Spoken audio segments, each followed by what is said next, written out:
Right masters, మనము సత్యము అలాగే మన యొక్క స్థితి గురించి, మనం ఉండాల్సిన స్థాయి, మనం పొందాల్సిన జ్ఞానము, వీటి గురించి మాట్లాడుకుంటున్నాము. సో వీటిలో ప్రధానంగా కావాల్సింది ఏంటంటే జ్ఞానము. జ్ఞానాత్ రేవతి కైవల్యం అన్నారు. సో దాన్ని సంపాదించుకోవడానికి ప్రయత్నం చేస్తాం. అన్నీ ఉన్నాయి, జ్ఞానం ఒక్కటే లేదు. అంటే ఏ ఒక్కటి ఉండాలో అది లేదు. లేనివి ఏవైతే ఉన్నా, ఏమి మనకి అవసరం ఉండదో అవన్నీ ఉన్నాయి.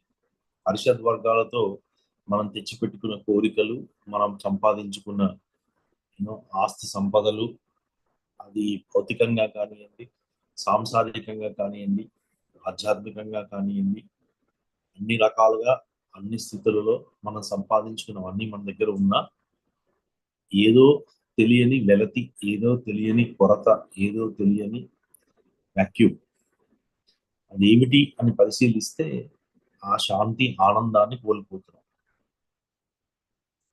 శాంతి ఆనందం రావడానికి ప్రధానమైన కారణము జ్ఞానము. జ్ఞానము అనుభవంలో ఉండాలా, జ్ఞానం గురించి తెలుసుకోవాలా అని ప్రశ్న అడిగితే జ్ఞానము అనుభవ యోగ్యంగానే ఉంది. తెలుసుకోవడానికి జ్ఞానం ఏముండదు. తెలియడం అనేది ఆ అనుభవంలో అంతర్భాగంగానే ఉంది. ఇప్పుడు ఆ జ్ఞానాన్ని తెలుసుకోవడం కోసం మనందరం కూడా నిరంతరము కృషి చేస్తున్నాం. అంటే మన వంతుగా మనం కృషి చేస్తాం. ఉన్నది ఒకటే జ్ఞానం. ఆ జ్ఞానాన్ని తెలుసుకున్న తర్వాత మరి నాకు ఎందుకు శాంతి ఆనందం రావట్లేదు అంటే, తెలుసుకోవడము అంటే మనం వినడం మాత్రమే చేస్తున్నాం. విన్న తర్వాత దాన్ని మననం చేయడం కానీ, దాని మీద సాధన చేయడం కానీ, ఆ సాధన ద్వారా మనం పొందిన స్థితిని, గతిని ఎన్నడూ కూడా లెక్కలోకి తీసుకోవట్లేదు. కాబట్టి అది మనకు అందినట్టే అందుతోంది, పడిపోతుంది. ఇప్పుడు చెప్తున్నప్పుడు బాగానే ఉంటుంది. అరే ఇది ఇంతే కదా, ఇంత చిన్న విషయమే కదా, ఇది పట్టుకోవడానికి ఎందుకు అంత కష్టం అనిపిస్తుంది. కానీ ఒకసారి అది ప్రాక్టీస్ తో పెట్టడానికి బయలుదేరితే అది నిరంతరమైన సాధనగా, అది ఎక్కడో ఉంది నేను ఎక్కడో ఉన్నాను అన్న స్థితిగా, లేకపోతే ఎంచుకున్న మార్గంగా కనపడి అది ఎప్పుడూ మనకి అందుబాటులో లేకుండా ఉన్నట్టుగా కనపడుతుంది. దీన్ని మనం ఏమంటామంటే ఇల్యూజన్ అన్నారు. నువ్వు అది అయి ఉన్నావు అని చెప్తోంది శాస్త్రం. గురువు చెప్తున్నాడు, నువ్వు ఈ దేని గురించి అయితే వెతుకుతున్నావో అది నువ్వే అయి ఉన్నావు. ఆ వెతికేది నువ్వే. ఏ దేవుడి కోసం నువ్వు ఇల్లు ఊరు ఊరు పేట పేట ఎన్నో ఏ గుళ్ళు గుళ్ళు తిరుగుతున్నావో, ఆ వెతికే వాడే దేవుడు అని తెలుసుకోవడమే ఆధ్యాత్మికత. వేరే ఏదంటూ ఏముంది? మరి నేను ఎందుకు ఆధ్యాత్మికలో తెలుసుకోలేకపోతున్నాను అంటే, నా శరీరాన్ని అయితే తీసుకొచ్చి కూర్చోబెడుతున్నాను కానీ నా మనస్సుని మాత్రం పరిపూర్ణంగా తెచ్చి కూర్చోబెట్టలేకపోతున్నాను.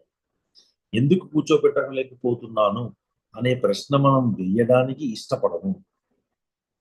ఇక్కడ వస్తుంది. ఎందుకు ఇష్టపడము అంటే, అందులో ఉన్న ప్రధానమైన లక్షణం ఏమిటి అంటే, నా మనస్సు నా శరీరం ఉన్న చోట నా మనస్సు ఎందుకు ఉండటం లేదు అంటే, నా మనస్సు వేరొక చోట ఒకానొక మమకారాన్ని అల్లుకుంది. అంటే ఒక అటాచ్మెంట్. ఒక విషయం మీద, ఒక వస్తువు మీద, ఒక మనిషి మీద, ఒక సన్నివేశం మీద, ఒక బుక్ మీదో, లేకపోతే ఒక జ్ఞానం మీదో, దేని మీదనో దాని మీద నా మనసు లగ్నమై ఉంది మమకారంతో. మమకారం అంటే అటాచ్మెంట్. దీని వల్ల ఏం జరుగుతుంది అంటే, మమకారంతో ఉన్న నా మనస్సు ఎప్పుడు ఆ అన్యథ చోట తిరుగుతూ ఉంటుంది కానీ తన ఉన్న చోట మాత్రం పట్టు. సో దానివల్ల ఏమవుతుంది అంటే, నా శరీరానికి తెచ్చి పెడుతున్నాను కానీ మనస్సుని ఎన్నడూ కూడా తెచ్చి కూర్చోబెట్టలేకపోతున్నాను. మనస్సుని పెట్టకుండా సాధన కుదరదు, ఆ స్థితిని పొందడము కుదరదు, రెండూ కుదరదు. మనం లాస్ట్ వీక్ చెప్పుకున్నట్టు ఆర్జదారయ శ్రోతశాసనం సరళ చింతనం విరల తత్పరం అన్నారు కదా రమణులు, భగవాన్. ఎలా అయితే మనం ఆర్జం పోస్తాం అంటే నెయ్యిని ఆ ఆ యజ్ఞగుండంలో అలా పోస్తూ ఉంటాము, అలా నిరంతరము సాగుతుండాలి. ఎప్పుడు ఉండాలి అంటే విరల చింతనం కంటే సరళ చింతనం చాలా గొప్పది అన్నారు. విరల చింతము అంటే ఆగి వచ్చి అంటే కట్ అయ్యి మళ్ళీ బ్యాక్ వచ్చి మళ్ళీ వెళ్ళిపోయి మళ్ళీ వచ్చి అట్లా బ్రేక్ అయ్యి చేసే కంటే కూడా సరళ చింతనం అంటే నిరంతరంగా నువ్వు ఆ చింతనలో ఉండడం అనేది చాలా ఇంపార్టెంట్. అంటే లక్షణంలో అది చాలా గొప్పది అని చెప్పడం అన్నమాట. సాధన లక్షణం. కానీ మనకేంటి అంటే విరల చింతనం మీదే దృష్టి బాగా ఉంటుంది. ఎందుకు నాకు ఉంది అంటే మమకారం ఉండిపోయింది. అది నేను నాది అన్న మమకారం ఉండిపోయింది కాబట్టి దాని మీద ఉన్న తాదాత్మ్యత వల్ల నేను పొందాల్సింది పొందలేకపోగా ఏదైతే నేను పొందకూడదో అది కూడా పొందుతున్నాను. అది నా సహజ లక్షణం కాదు. నా ఇంద్రియాలతో నేను చేసే ఇవి కూడా సహజంగా నాకు అవి వస్తాయి అంటే చెప్పడానికి సాహసమే అవుతుంది. ఎలా వస్తాయి మరి నాకు? అంటే ఆల్ దోస్ థింగ్స్ ఎక్కడి నుంచి వస్తున్నాయి అంటే నా సంస్కారాల నుంచి, మన వాసనల నుంచి, మన పూర్వజన్మల పుణ్య, పాప విశేషాల నుంచి వస్తున్నాయని చెప్పుకున్నాం ఆల్రెడీ. కానీ ఇక్కడ ఎక్కడ మిస్ అవుతున్నాము అంటే ఎప్పుడైతే అవి నాకు అనుభవంలోకి వస్తున్నాయో వాటి మీద ఎరుకని కోల్పోయి ఆయా అనుభవంలో నేను ఏదైనా అహంకారాన్నైనా చూపిస్తాను లేకపోతే మమకారాన్నైనా చూపిస్తాను. ఈ రెండింటి ద్వారా నన్ను నేను బంధించుకున్నాను. సో మనస్సు లేకుండా సాధన కుదరదు అన్నట్టుగానే మనస్సుని ఏకీకృతం చేయకుండా అంటే నువ్వు ఉన్న చోటనే మనస్సుని పెట్టకుండా నువ్వు అక్కడ పొందేది ఏమీ లేదు. ఇందులో ఉన్నత విద్య, ఉత్తమ విద్య, అతి నిగూఢమైన విద్య అంటే ఎన్నో రహస్యాలతో కూడుకున్న ఈ బ్రహ్మ విద్యని తెలుసుకోవడం అసంభవం అన్నారు. మనస్సుని కుదురుపడకుండా సాధన కూడా కుదరదు అన్నారు ఒక దశలో. సో ఇప్పుడు మనం ఏం చేస్తున్నాము అంటే సాధనని ఎంచుకోవడం కోసం ఏ సాధన చెయ్యాలి అంటే ఇక్కడ 2 విషయాలు చెప్పారు. ఒకటి నీకు ఏ సాధన అయితే శాంతిని, ఆనందాన్ని సహజంగా ఇవ్వగలుగుతుందో అలాంటి సాధన ఏదైనా పర్వాలేదు. ఎందుకు అంటే నువ్వు సుఖ స్వరూపుడివి అని. ప్రతి జీవి కూడా సుఖ స్వరూపుడు కాబట్టి నీకు ఆ స్థాయిలో కనపడేది ఏదైనా ఉంటే దాన్ని పట్టుకుని అది నువ్వు విచారణ చేసుకుని కానీ లేకపోతే నువ్వు క్రియాయోగంలో కానీ లేకపోతే నీ యొక్క శ్వాసానుసంధానమైన క్రియలతో కానీ యోగ క్రియలతో కానీ ధ్యానంలో కానీ రాజయోగ స్థితిలో కానీ ఎలా అలా పట్టుకోదా. మరి ఇప్పుడు నేను పట్టుకోవాలి అని ప్రయత్నిస్తుంటే నాకు దొరకటం లేదు ఎందుకు అనేది కదా మన ప్రశ్న. మన ప్రశ్న ఎక్కడ ఆగుతుంది అంటే నేను చేస్తున్నాను, చేయవలసింది చేస్తున్నాను, చూడవలసింది చూస్తున్నాను, తినవలసింది తింటున్నాను, అన్నీ చేస్తున్నా మరి నాకెందుకు ఆ స్థితి దక్కడం లేదు అంటే అక్కడ వచ్చింది నీ మనస్సుని పెట్టి నువ్వు చేయటం లేదు. నీ శరీరాన్ని తీసుకొచ్చి కూర్చోబెడుతున్నావు ఇక్కడెక్కడ ఏం చేయాలో అన్ని చేయాలి ఎలా అలా చేయాలి అన్ని పెడుతున్నావు కానీ మనస్సు మాత్రం అక్కడ ఉండటం లేదు. ఎందుకు ఉండటం లేదు ప్రశ్న వేస్తే దానికి సమాధానము ఏ స్థాయిలో అయినా మనందరికీ దొరికేది ఒకటే మమకారము attachment. It is the attachment that is bringing the fear. It is the attachment that is bringing the sorrow. It is the attachment that is bringing all kinds of troubles for each and every one of us.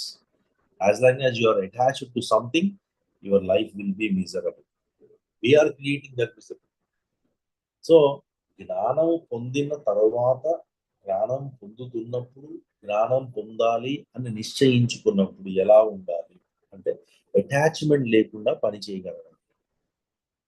మమకారాన్ని వదిలేసి నువ్వు కార్యాన్ని చెయ్యి. ఇది ఎలా కుదురుతుంది అంటే ఒక్క సాధన దృష్టితో నువ్వు కనుక చేయగలిగితే చూడగలిగితే అది నీకు అందుతుంది. అంతేకాని ఇక నువ్వు ఏ రూపంలో దాన్ని పట్టుకోవాలని ప్రయత్నించినా అది నీకు దొరకదు అని చెప్పారు. ఇప్పుడు మనం ఏంటంటే 2 రకాలుగా వెళ్తూ ఉంటాం. ఒకటి సాధన రూపంలో నేను ఎంచుకున్న దాన్ని పట్టుకుని వెళ్ళడానికి ప్రయత్నిస్తున్నాను అని పక్క నుండి మిగతా విషయాలు ఎలా నేను పట్టుకోవాలి, ఎలా నేను వాటి నుంచి అవగాహన తెచ్చుకోవాలి అన్న జ్ఞాన రూపంలో ఏవైనా విషయాలు నేను పట్టుకోవచ్చా అన్న స్థాయిలో చేస్తూ ఉంటాం. సాధనలో చేస్తూ ఉంటాం, తెలుసుకోవడంలో చేస్తూ ఉంటాం, రెండిట్లో చేస్తూ ఉంటాం. కానీ మర్యాద ఏం చెప్పారు అంటే ఏది తెలుసుకున్నావో అది నువ్వు ఇమ్మీడియట్ గా వచ్చి ఆచరించడం చాలా ఇంపార్టెంట్. అందుకేమో మనకేమవుతుంది అంటే సాధన చేసే కొద్దీ ఎక్కువ చేయాలనిపిస్తుంది. శోధన పెంచిన కొద్దీ సాధన కుదురుతూ ఉంటుంది. ఈ రెండింటికి అవినాభావ సంబంధం. సో ఇప్పుడు జ్ఞానం అనేది నాకు జ్ఞానం ఉందా లేదా అనేది ప్రశ్న. మనలో మనము ఒక్కొక్కరం ప్రశ్న ఏం వేసుకోవాలి అంటే నాకు జ్ఞానం ఉందా లేదా. శాస్త్రం ఏం చెప్పింది నా విషయంలో, నాకేమనిపిస్తుంది, నాకు జ్ఞానం ఉందనిపిస్తుందా లేదనిపిస్తుందా? ఎవరైనా చెప్తారా మేడం? ఉందనే అనిపిస్తుందండి. ఉందనే అనిపిస్తుంది కదా. ఉందని ఏ స్థాయిలో అనిపిస్తుంది? అంటే వస్తుంది పోతుంది అనిపిస్తుంది. అంటే వచ్చిపోయేది జ్ఞానమైనా? ఎరుక. ఎరుక. అంతే కదా, ఎరుక, కానీ జ్ఞానం కాదు. అవును. ఇంకేమున్నాయా? ఇంకేమైనా చెప్తారా? ఓకే. సో ఇప్పుడు ఏంటంటే జ్ఞానము అనేది మనకి సహజ సిద్ధంగా అనుభవం, అంటే నా లోపల నాకు అనుభవం అవుతోంది, కానీ అనుభవము అయినట్టుగా ఉన్న ఎరుక మాత్రం నాకు లేదు. సో ఇప్పుడు ఏ ఏం తెచ్చుకోవాలి నేను అంటే జ్ఞానాన్ని తెచ్చుకోవాలా, ఎరుకని తెచ్చుకోవాలా?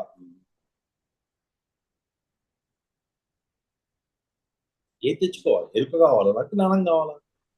రెండూ కావాలి. రెండూ కావాలి.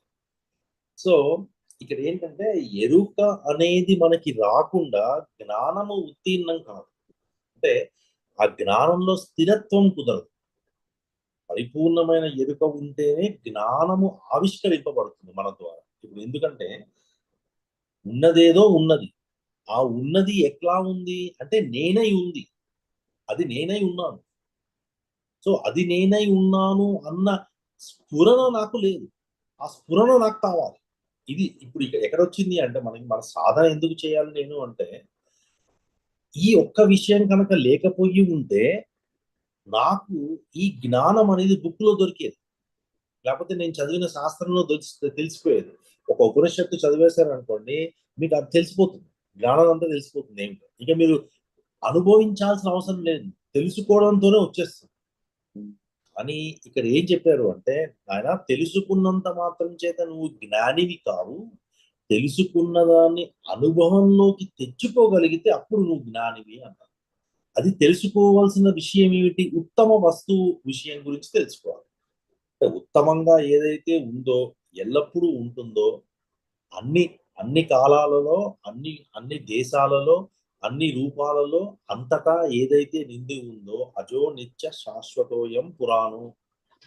ఇన్ని ఇన్ని ఇన్ని 4 రకాల జ్ఞానాలతో, 4 రకాల విషయాలతో ఏదైతే ఉందో అది ఉన్నదాన్ని నువ్వు కనుక పట్టుకోగలిగితే, ఆ పట్టుకున్న దాన్ని నువ్వు తెలుసుకుని నీ అనుభవంలోకి తెచ్చుకోగలిగితే అప్పుడు నీకు ఆ స్థితి వస్తుంది అన్న. సో ఇప్పుడు నేనేమింది ఆ ఆ విషయం ఏదైతే శాస్త్రంలో చెప్పారో, ఏ విషయం అయితే నేను తెలుసుకోవాలో, ఏ విషయం అయితే నాకు మరుపులో ఉందో, ఏ విషయం అయితే నాకు ఎరుక లేకుండా నాలో ఉందో, అచేతనంగా చేతనంగా నడుస్తోందో అది నాలోనే ఉంది, నేనే ఉన్నాను, కానీ నాకు ఆ స్ఫురణ లేదు. హెన్స్ నీకు స్ఫురణ లేదు కాబట్టి నీకు అది వచ్చేంత వరకు నువ్వు చెయ్యవలసిందే అని చెప్పారు, కండిషన్ పెట్టారు. ఆ కండిషన్ ఏంటి అంటే నీకు ఆ స్థాయి రాలేదు కాబట్టి ఆ స్థాయి వచ్చేంత వరకు నువ్వు సాధన చేయవలసిందే. ఆ స్థాయి ఎప్పుడు వస్తుంది అనేది నీ సాధనని పట్టి ఉంటుంది అన్న. శోధనని పట్టి ఉండదని చెప్పారు, సాధనని పట్టి ఉంటుంది అన్నారు. ఎందుకంటే జ్ఞానము అనుభవోక్యం. సో ఇప్పుడు ఎక్కడ నేను అంటే మన మన మన సాధనల్లో కూడా మనం ఎక్కడ తప్పుడు అడుగు వేస్తూ ఉంటాం. తప్పుడు అడుగు అనే కంటే కూడా పక్కదారి వెళ్తూ ఉంటాం. అది తప్పు అనడానికి లేదు, పక్కదారి పడుతూ ఉంటాం, సడన్ గా పక్కదారికి వెళ్ళిపోతూ ఉంటాం. ఇది సత్యం అని తెలుసు, ఇదే చెయ్యాలని తెలుసు, ఇదే గురువు చెప్పాడని తెలుసు, ఇదే శాస్త్రము ఏదో నిర్హేతుకంగా మనకు అందించిందని తెలిసినా కూడా అది పట్టుకోవడంలో ఎక్కడో జారిపోతుంది. ఎక్కడో ఏదో పట్టు విడిపోతుంటుంది. ఎక్కడో ఏదో యూనో పవిత్రత లేకపోవడం వల్ల ఏం జరుగుతుంది అంటే, అంటే అపవిత్రమైన విషయాల మీద దృష్టి బాగా రాణిస్తుంది కానీ, పవిత్రమైన విషయం మీద దృష్టి రాణించడము అనేటప్పటికీ, ఆ పవిత్రతని మనం అంటే మన లోపల ఉంటే తప్పితే అది కుదరదు అన్నారు. అన్నిటికంటే పవిత్రమైనది ఏంటి అంటే జ్ఞానమే. ఆ జ్ఞానాన్ని నువ్వు పొందాలంటే కూడా నువ్వు పవిత్రంగా ఉండాలి మొదట. నువ్వు పవిత్రంగా లేకపోతే జ్ఞానం నీకు అందదు. ఇప్పుడు నేను పవిత్రంగా ఎలా ఉంటాను అంటే ఇంద్రియ నిగ్రహం ద్వారా ఉంటాము. ఇంద్రియాలను నిగ్రహించడం అంటే అంత సులభం కాదు కదా. మరి ఎలా నేను చెయ్యాలి అంటే అందుకనే వచ్చాయన యమ నియమాలు. నువ్వు సాధన చెయ్యంగా నువ్వు ధ్యానము చెయ్యంగా ఒకానొక స్థితిలో నీ యమ నియమాలు కూడా నీ ఆధీనంలోకి వస్తాయి. వచ్చినప్పుడు ఏం జరుగుతుంది అంటే ఇక ఇంద్రియాలతో అంటే ఏవైతే మన శరీరం కానీ మన మనస్సు కానీ మన లోపల జరిగే చర్య ప్రతిచర్య కానీ ఇంద్రియాలని ఆధారం చేసుకుని ఉంటుంది. ఒకసారి ఇంద్రియాలు నా వశం అయ్యాయి అనుకోండి, అవి తీసుకెళ్లి నేను న్యాసం చేశాను అనుకోండి, నా మనస్సును తీసుకెళ్లి ఆ హృదయంలో న్యాసం చేసేస్తే ఇంక అక్కడతోటి సరి అయిపోయింది. కానీ తెలుసుకుంటున్నా అంటే తెలివి రూపంలో నా బుద్ధి రూపంలో నాకు ఆ విషయం బాగా మరుపులు అంటే నాకు ఎరుకలో ఉంది. కానీ అనుభవ రూపంలో మాత్రం ఎరుకలో లేదు. అది ఎప్పుడైతే విషయం జరుగుతోందో అప్పుడు నాకు ఏమరపాటులో ఉంటున్నాను. ఈ ఏమరపాటు వల్ల ఏం జరుగుతోంది అంటే ఇంద్రియాల యొక్క శక్తి పెరిగిపోతోంది. నా లోపల ఉన్న అతి ముఖ్యమైన జ్ఞాన రత్నము జారిపోతుంది. ఇప్పుడు కామ క్రోధశ్చ లోభశ్చ దేహే తిష్టతి తస్కరాహ జ్ఞానరత్నాపహారాయ తస్మాత్ జాగ్రత్త జాగ్రత్త అన్న పదానికి అర్థం అది. తస్మాత్ జాగ్రత్త జాగ్రత్త అంటే నీ లోపల ఉన్న నువ్వై ఉన్న నువ్వు అనుభవించడానికి ఎప్పుడూ సిద్ధంగా ఉన్న అన్ని వేళల ఈ వేళ ఆ వేళ అన్ని వేళలో నువ్వు ఉన్న ఆ స్థితిని నువ్వు కోల్పోతున్నావు. దేని వల్ల? ఇంద్రియ నిగ్రహం లేకపోవడం వల్ల. ఇప్పుడు నిగ్రహము అన్నప్పుడు ఒకటి పట్టుకోండి ఏంటంటే నిగ్రహము అంటే దాన్ని బలవంతంగా ఒత్తి పెట్టడం కాదు. దీనికి మనకి లాస్ట్ టైం చెప్పి ఉంటాను. కాళిదాసు ఇచ్చాడు ఉపమానం. రఘువంశంలో కాళిదాస్ అంటాడు ఇంద్రియ నిగ్రహం అంటే ఏమిటంటే ఎంత నీ దగ్గర అంటే లోకంలో ఉన్న ఇంద్రియాలతోటి ఏవైతే నువ్వు సంపాదించుకోగలుగుతావో వాటన్నిటినీ తీసుకొచ్చి నీ ముందు పెట్టినా నీ లోపల మనస వాచ కర్మన ఎలాంటి చలనం కదలిక లేకపోయే స్థితిని ఇంద్రియ నిగ్రహము అంటారు అన్నారు కాళిదాసు ఇచ్చిన నిర్వచనం. సో ఇప్పుడు కాళిదాసు ఇచ్చిన నిర్వచనాన్ని కనుక మనం అప్లై చేసుకుంటే లోకంలో ఉన్న ఇంద్రియాలతో భోగాలు ఏవైతే ఉంటాయో అవన్నీ తీసుకొచ్చి మన ముందు పెట్టినా మనస వాచ కర్మన మన లోపల ఎలాంటి చలనం ఉండకూడదు. ఉంటుందా మరి? అలా ఉండకుండా ఉంటుందా అంటే లేదు అనే చెప్పాలి. ఎందుకు లేదు అని చెప్పాలి అంటే ఆ మూమెంట్ లో మనం క్యారీ ఫార్వర్డ్ అవుతున్నాం. ఎందుకు అవుతున్నావు అంటే అక్కడ ఎరుక అన్నమాట. అంటే ఆ స్ఫురణ లేదు నాకు జ్ఞానము సహజ సిద్ధము. నేను జ్ఞానంగానే ఉన్నాను. నేనే జ్ఞానిని.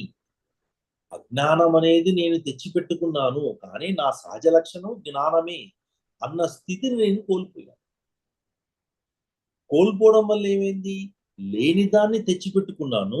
ఉన్నదాన్ని అంగీకరించలేదు. ఏకకాలంలో రెండు జరుగుతున్నాయి. నువ్వు ఏది కాదో అది నువ్వు ఆపాదించుకుంటున్నావు. నువ్వు ఏది అయి ఉన్నావో దాని యొక్క విలువ కానీ విశేషం కానీ మరుపులో ఉంది.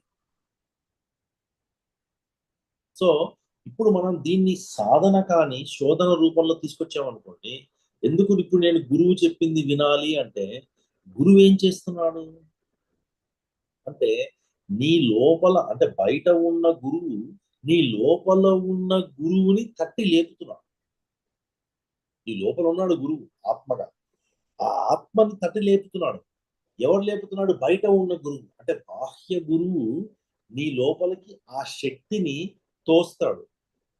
ఆ తోసిన తర్వాత నీ లోపల ఉన్న గురువు దానిని విస్ఫోటనం చేస్తాడు. ఈ రెండు జరుగుతాయి. రెండు జరగాలి, ఎవరికైనా జరగాల్సింది. గురువు లేడు అంటే ఆ ప్లేస్ లో భగవంతుణ్ణి పెట్టుకోవాలి. అంతేగాని ఇవి జరగకుండా మాత్రం జ్ఞానం మాత్రం కుదరదు. సో ఇప్పుడు ఏ పనైనా మనం చేసేటప్పుడు ఇక్కడ మరి మనం నేను ఎలా గుర్తుపట్టాలి అని అడిగారు. ఎలా నేను గుర్తుపట్టాలి? నేను అంటే కరెక్ట్ గా ఉన్నానా లేదా అంటే, నువ్వు ఏ పనైనా చేసేటప్పుడు ఆ పని మీదనే నీ దృష్టి ఉందా? ఆ పని మీద కాకుండా ఫలితం మీద కానీ, ఆ చేసేవారి మీద కానీ, నీకు వచ్చే భోగం మీద కానీ, నేను ఇది చేస్తాను, నేను ఇది చెయ్యలేదు అన్న వాటి మీద నీకు ఏమన్నా ఇంట్రెస్ట్ ఉందా? ఇది ప్రశ్నించుకోమన్నా.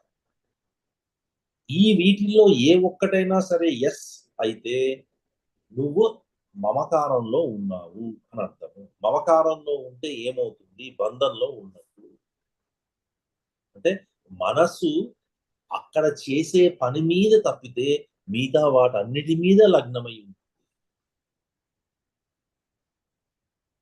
ఇప్పుడు మరి ఏం జరుగుతుంది? అలా నేను చేసినప్పుడు నేను చేసిన కర్మ సరి అయిన కర్మ కాదా అంటే, కర్మ సరి అయినదే. కానీ కర్మలో భావము సరి అయినది కాదు కాబట్టి ఆ కర్మ నిన్ను బంధిస్తుంది అన్నారు. ఇప్పుడు మనం దీన్ని కనుక మనం చేసే రోజువారీ పనులలోకి అన్వయం చేసుకున్నాం అనుకోండి, మనకి ఈజీ ఆన్సర్ దొరికిపోతుంది. నేను బంధింపబడుతున్నానా? నేను విడుదలవుతున్నానా? బంధింపబడుతున్నానా? విడుదలవుతున్నానా? ఇప్పుడు విడుదలకి బంధింపడానికి ఒకటే కారణం. నీ మనస్సుని పెట్టి దాని మీద చేస్తున్నావా? నీ మనసును వదిలేసి దాని మీద పనిచేస్తున్నావా?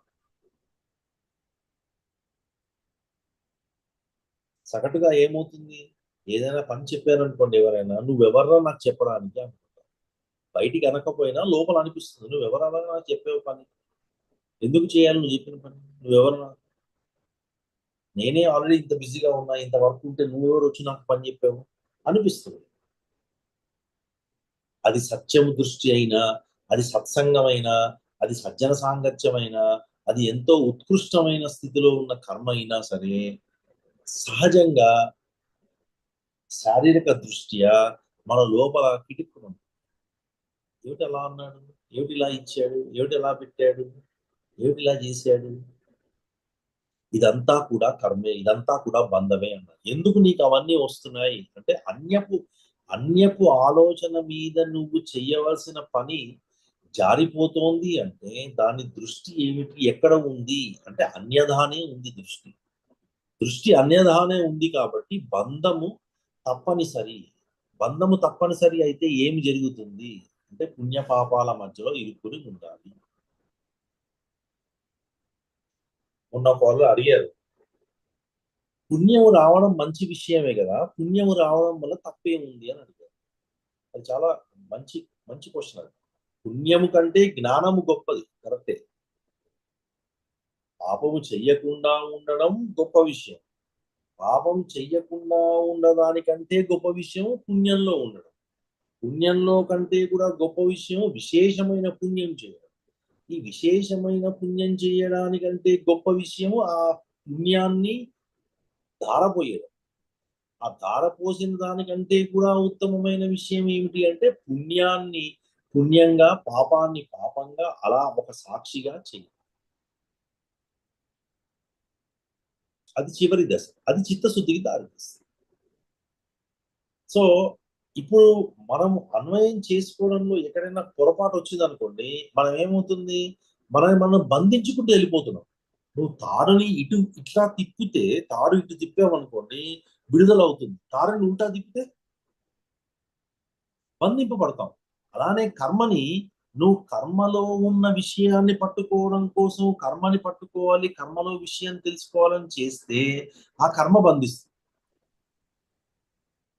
కర్మని నేను త్యాగపూరితంగా చేస్తాను అంటే కర్మ మనల్ని వదులుతుంది.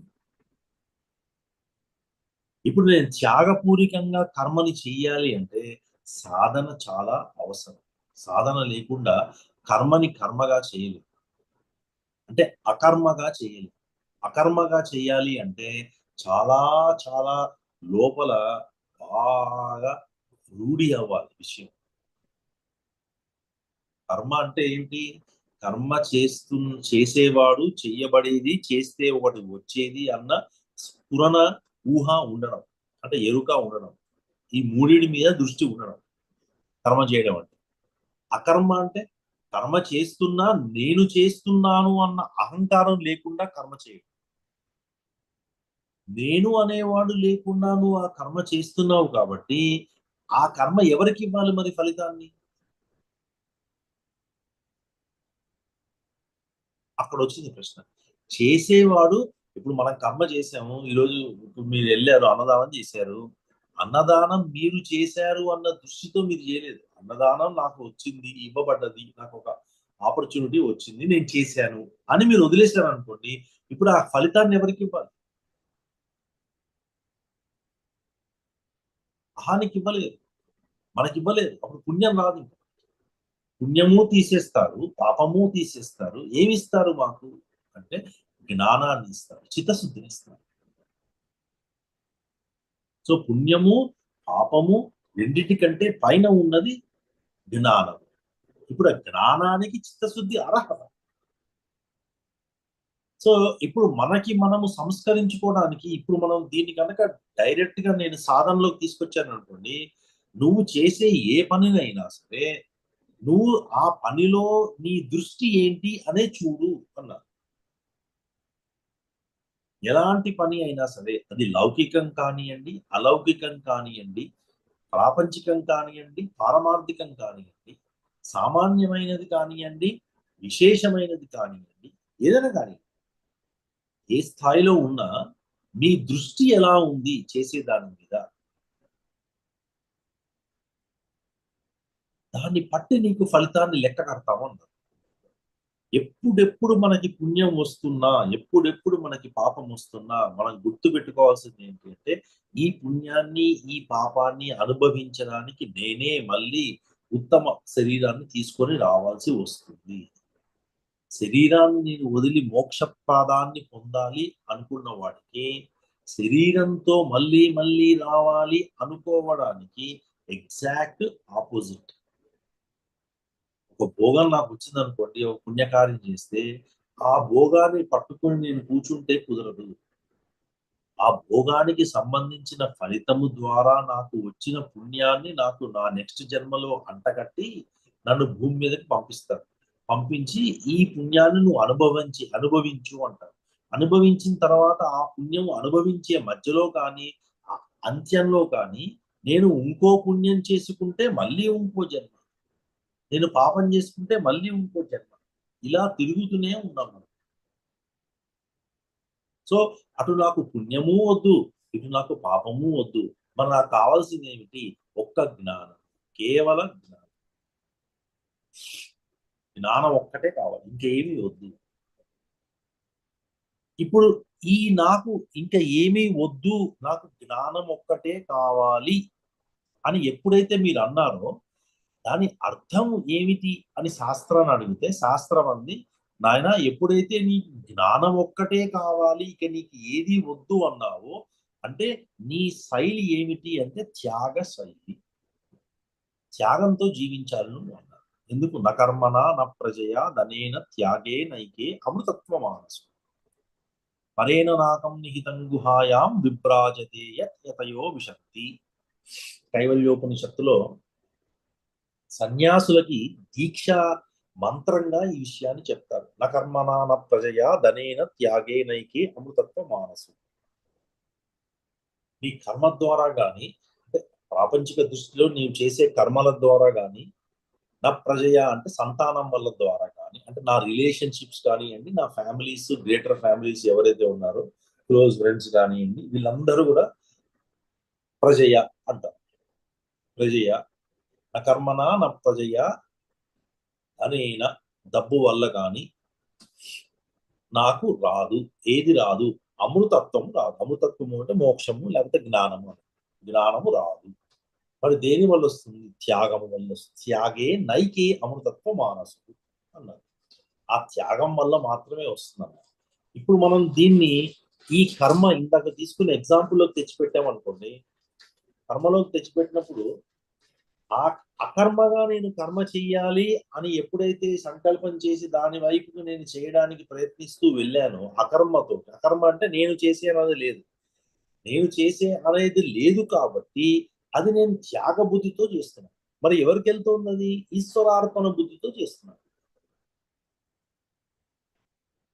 ఇప్పుడు ఈశ్వరార్పణ బుద్ధితో చేస్తున్నాం కాబట్టి ఈశ్వరుడు ఆ పుణ్యాన్ని ఏం చేసుకుంటాడు? తీసుకుంటాడు. ఆయన తీసుకుని అరే వీడు చేశాను అన్న స్ఫురణతో చేయడం లేదు, చెయ్యాలి కాబట్టి చేస్తున్నాను అంటున్నాడు. కానీ వాడికి ఆ పుణ్యంలో వచ్చిన ఫలితాన్ని తీసుకోని అంటున్నాడు. ఆ పుణ్యంలో ఉంటే ఉంది లేకపోతే లేదు అన్న స్థాయిలో ఆ కర్మని చేస్తున్నాడు. మరి ఏం చేద్దాం అని అప్పుడు చిత్తశుద్ధిని ఇస్తాడు అని చెప్పాడు. ఇప్పుడు ఆ చిత్తశుద్ధి వల్ల నాకు జ్ఞానం కలుగుతుంది. నువ్వు కర్మ చెయ్యంగా చెయ్యంగా చెయ్యంగా కర్మయోగి ఎందుకు అవుతాము అంటే కర్మ చెయ్యంగా చెయ్యంగా చెయ్యంగా నిష్కామ్యాలని అంటే కర్తృత్వ భోక్తృత్వాలని పక్కన పెట్టడం వల్ల నాకు ఆ స్థితి కలుగుతుంది. అంతటి స్థాయిని పొందగలుగుతున్నాను. నేను రోజువారీ చేసే పనులలోనే నా ఒక్క భావాన్ని కనుక, నా మానసిక స్థితిని కనుక నేను కనుక ఆంతరంగా తీసుకెళ్ళి దాన్ని ఎక్కడ ఉంచాలో అక్కడ ఉంచి ఎలా నేను చేయాలో అలా చేస్తే నాకు ఎంతో వస్తుంది, జ్ఞానానికి అర్హత వస్తుంది.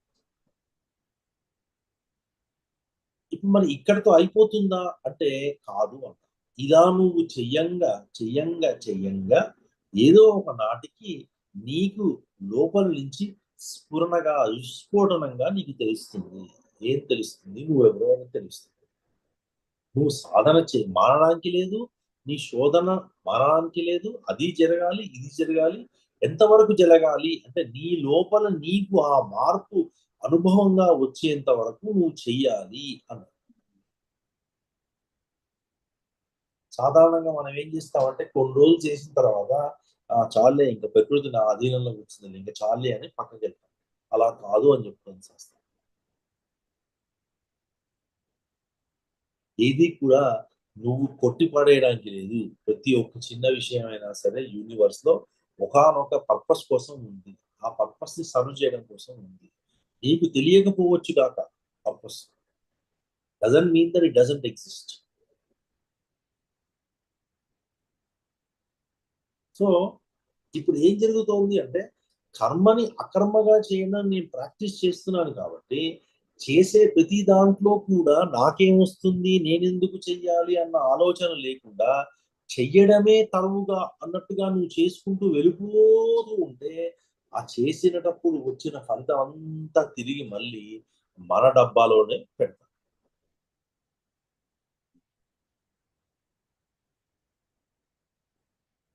మనకే ఇచ్చేసి తీసుకోనైనా నువ్వు సంపాదించినంత ఇగో ఇది ఇందులో పెట్టాను, ఇగో ఈ బకెట్ నీకు ఇస్తున్నాను, నువ్వు దీంతో ఏమైనా చూసుకో.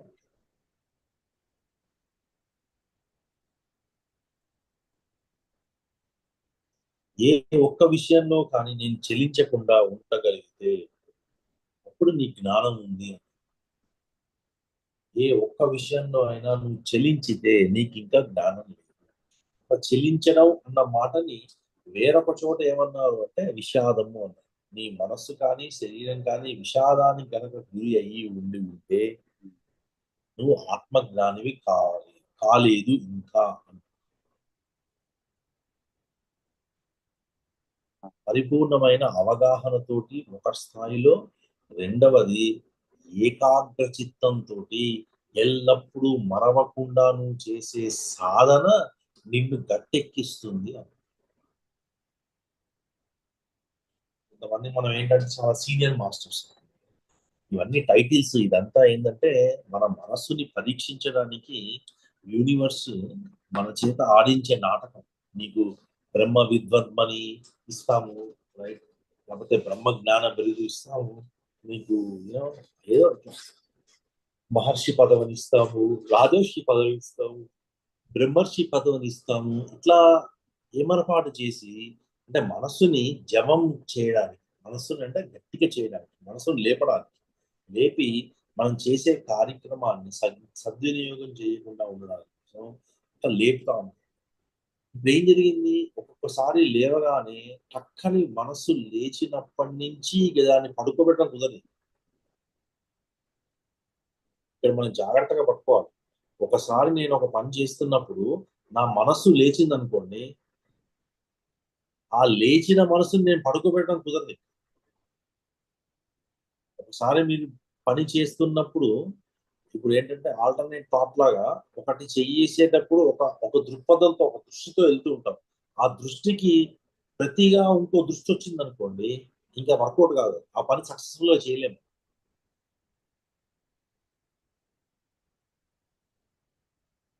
ఎప్పుడు సక్సెస్ఫుల్ గా అవుతుంది అంటే ఏదర్ దాని మీదనా దృష్టి పెట్టు, జరిగే దాని మీద, లేకపోతే జరగదు అనుకుని దాని నుంచి పక్క జరిగి అది అటు కాకుండా ఇది ఇటు కాకుండా నువ్వు ఉంటే ఏం జరుగుతుంది, పతనం అయిపోతావు. నువ్వు పోతావు, నీతో పాటు నీ సంకల్పం, మనసులో ఉన్న సంకల్పాలు కూడా పోతాయి, అన్ని పోతాయి.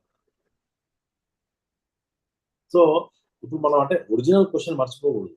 ఇప్పుడు నేను కర్మని అకర్మంగా చెయ్యాలి అంటే నాకు కర్మలో ఉన్న పరిపూర్ణమైన జ్ఞానము, పరిపూర్ణమైన ఎరుక, పరిపూర్ణమైన స్థితి నాకు ఉంటే తప్పితే అకర్మతో కర్మ చేయాలి.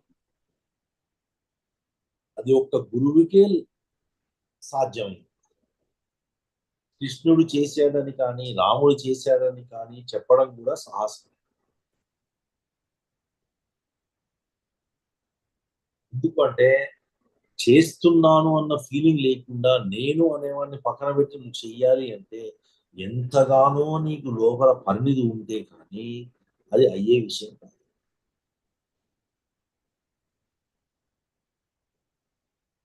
సో ఇప్పుడు నాకు జ్ఞానం లేకపోవడం వల్ల ఏం జరిగింది అనేది అర్థమైంది.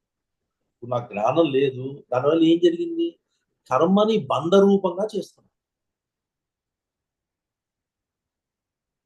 ఇప్పుడు ప్రతిరోజు చేసే పని నన్ను బంధిస్తోందా అంటే నిస్సందేహంగా బంధిస్తోంది. ఎందుకు, నువ్వు కర్మలో దాని వల్ల వచ్చే రిజల్ట్ మీద ఫోకస్ పెట్టావు, ఇందాక అనుకున్నాను, లేకపోతే డైరెక్షన్ మీద ఫోకస్ పెట్టావు. మరి దీని నుంచి నేను బయటికి రాలేనా అంటే రాలేవు అన్నారు. అంటే ఉన్న స్థాయిలోనే ఉంటూ నేను ఉన్నత స్థాయికి వెళ్ళాలి అంటే నువ్వు ఏ సాధన ఎంచుకోకుండా, ఏ నిచ్చెన ఎక్కకుండా నువ్వు పైకి రావడం కుదరదు అన్నారు. ఇది కుదిరే పని కాదు అన్నారు. నువ్వు కుదరని పనిని కుదిరేటట్టు చేస్తాను అంటే చేసుకో, అది ఒక యూనో అసంభవమైన కార్యము అన్నారు. చేసుకో, it's a futile, it's a very futile exercise. Nobody discourages from for you to not to do it. They will say దీనివల్ల నువ్వు పొందాల్సింది పొందలేవు, ఎందుకు దాని గురించి పట్టుకుంటావు, వేరే వాటిని పట్టుకో అంటారు.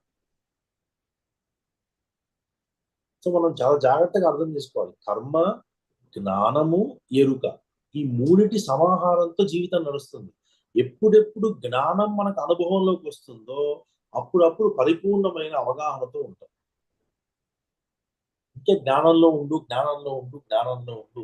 ఏది లేదో అది తెచ్చిపెట్టుకున్నాం, ఏది ఉందో అది వదిలేసాం. జ్ఞానం ఉండాలి, ఎప్పుడు ఉండాలి. ఆ జ్ఞానము ఉంది అన్న ఎరుక కూడా ఎప్పుడు ఉండాలి. నిద్రపోయినప్పుడు హాయిగా నిద్రపోతారు, కళ్ళు మూసుకుని ఇట్లా కూర్చొని నిద్రపోయినప్పుడు ఒక 2 గంటలు అయింది అనుకోండి, ఒక పైపులో టక్కనే వాళ్ళు ఓపెన్ చేశారు అనుకోండి, ఏం తెలిసింది అప్పుడు. ఇప్పుడు ఒక కర్మ చేస్తుంటూ ముందుకెళ్తున్నాను నేను, కొంచెం టాపిక్ కొంచెం ఏంటంటే ఇది పట్టుకోవాలి, కరెక్ట్గా పట్టుకోవాలి. ఈ కర్మ చేస్తూ నేను ముందుకెళ్తున్నప్పుడు ఈ కర్మలో ఒక పని చేసేటప్పుడు నా మనస్సుని తీసుకొచ్చి పెట్టినప్పుడు నాకు జ్ఞానం ఉందనుకోండి, ఆ కర్మ నన్ను బంధించదు. ఓకే, ఇప్పుడు ఈ ఈ ఈ ప్రాసెస్ లో ఎక్కడైనా నేను తట్టుపాటు చెందాను అనుకోండి, కొంచెం బంధి బంధింపబడడానికైనా సరే ఒకసారి పక్కకి జరిగి ఎవరి కోసమైనా నేను చేస్తున్నానా అనే ఆలోచన వచ్చినా సరే మనసులో లేకపోతే దీనిలో ఉన్న ఫలితాన్ని నేను పట్టుకోవాలి అని అనిపించినా సరే, అంటే అందులో ఫలితాన్ని, ఆ ఫలితం మీద దృష్టి వచ్చినా సరే, అదేమవుతుంది అంటే ఆ కర్మ పుణ్యము రూపంగా మారిపోతుంది. ఎందుకంటే నేను ఒక ఒక ఎగ్జాంపుల్ ఇవ్వడానికి కొంచెం ఆలోచిస్తా, అంటే ఎలా ఎలా దీన్ని అన్వయం చేయాలి అని. అంటే ఒక పని చేసినప్పుడు 3 రకాలుగా మీరు ఎలా ఆలోచించినా అది పుణ్యం రూపంగా మారిపోతుంది, అది జ్ఞానం కాదు. ఆ 3 రకాలే సరిగ్గా సరిగ్గా కనుక చేయలేదు అనుకోండి, అంటే ఆపోజిట్ గా చేశారు అనుకోండి, అది పాపం రూపంలో మారిపోతుంది. ఇప్పుడు ఒక కర్మ చేయడానికి మీరు వెళ్ళారు, ఒక చిన్న పని చేశారు, ఒక ఒక ఏదో ఒక ఒక అన్నదానం చేయడానికి వెళ్ళారు. అన్నదానానికి చేయడానికి వెళ్ళినప్పుడు మానసికంగా మీరు అన్నదానానికి చేయడానికి వెళ్ళినప్పుడు మానసికంగా మీ లోపల ఆలోచన, నేను అన్నదానం చేస్తున్నాను, అబ్బా ఎంత ఎంత నాకు వచ్చింది ఆపర్చునిటీ, నేను నేను చేస్తున్నాను అని అనిపించింది అనుకోండి, అది పుణ్యం. అలానే నోటితో అన్నారనుకోండి, నేను అన్నదానం చేశాను, ఫలానా ఫలానా వాళ్ళ దగ్గరికి అన్నదానం చేశాను అన్నారనుకోండి, అది పుణ్యం. అలాగే కార్యం, అక్కడికి వెళ్ళి అన్నదానం వడ్డించారు అనుకోండి, వడ్డించిన తర్వాత తర్వాత అనిపించింది, నేను అన్నదానం చేసిన తర్వాత వడ్డించాను, అబ్బా హాయిగా అనిపించింది, మనసుకి బాగా అనిపించింది. లేకపోతే మీ కార్యం చేశారు, ఫిజికల్ గా యాక్టివిటీ చేశారు కదా, మీకు అనిపించింది అనుకోండి, అది కూడా పుణ్యం. అంటే అది బంధం అని అర్థం. అలానే ఈ 3 మీకు ఆపోజిట్ గా అనిపించాయి, అంటే నా వల్లే జరిగింది, ఇక నేను కాకపోతే ఇంకెవరు చేయలేరు, ఇది చేసే వాళ్ళకి అంత సీన్ లేదు, ఇలాంటి, అంటే విలక్షణంగా వచ్చినాయి, సలక్షణంగా మాట కాకుండా విలక్షణంగా వచ్చినాయి 3 వచ్చాయి అనుకోండి, అది కూడా బంధమే, కానీ అది పాపహేతు. ఇప్పుడు ఇందులో జ్ఞానహేతు ఏంటి అంటే, జ్ఞానం ఎలా వస్తుంది నాకు అంటే, అన్నదానము చెయ్యాలి అన్న సంకల్పము దైవము నాకు ఇచ్చిన సంకల్పము, అది మనసులో వచ్చింది. అన్నదానం చేద్దాం అనుకున్నాను, 10 మందికి అన్నం పెడదాము అన్న ఉద్దేశంతో 10 మందిని ఇన్వైట్ చేసి, మీ నోటితోటి మీరు ఇన్వైట్ చేసి, రండి మీరందరూ, ఈశ్వర కార్యం జరుగుతోంది, మీరందరూ భాగస్వాములు కావాలి అనుకోవడము. మూడవది కార్యరూపేణా చేస్తున్నప్పుడు ఈశ్వరుడికే సమర్పణగా చేయడము, అంటే ఈశ్వరుడికి నేను పెడుతున్నాను ఫుడ్, ఇది జ్ఞానం. ఒక్కటే కర్మ, ఎవరు చేస్తున్నారు, చేసేటప్పుడు ఆ దృష్టి ఎలా ఉంది పట్టి, నువ్వు జ్ఞానంలో ఉన్నావా, నువ్వు అజ్ఞానంలో ఉన్నావా. పుణ్య పాపాలు కూడా అజ్ఞానంలోనే వేశారు, పుణ్య పాపాలు జ్ఞానంలో కాదు, పుణ్య పాపాలు అజ్ఞానంలోనే వేశారు.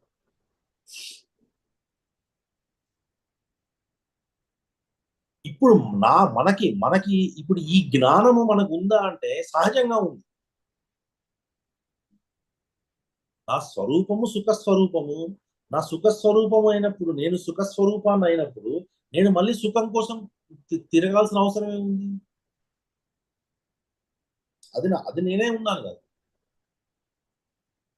ఎందుకు ఉన్నాను అంటే, ఆ మూమెంట్ లో, ఆ పని చేసే మూమెంట్ లో నా అహము అనేది లేచినప్పుడు అది బుసలు కొడుతోంది, అది బుసలు కొట్టినప్పుడు అది మంచి వైపు బుస కొడితే పుణ్యం రూపంలో వస్తుంది, అది చెడు వైపు బుసలు కొడితే పాపం రూపంలో నాకు వస్తుంది. ఈ రెండిటి మధ్యలో కాకుండా పైన ఉన్నది జ్ఞానం. ఇప్పుడు ఈ పైన ఉన్న జ్ఞానము నాకు, నేను చేసే పనిలో ప్రతిసారి నాకు ఉండాలి అంటే అది ఎరుక అన్నారు. ఎరుక,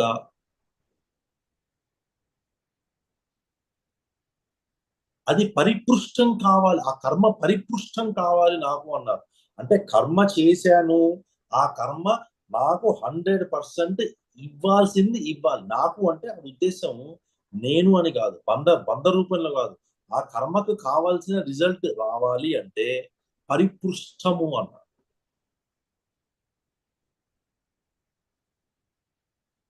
ఎందుకు ఇన్ని రకాలుగా చెప్పారు అంటే, ఇన్ని రకాలుగా నువ్వు ఒక విషయాన్ని తెలుసుకుంటే కానీ అందులో సూక్ష్మం నీకు అర్థం కాదు.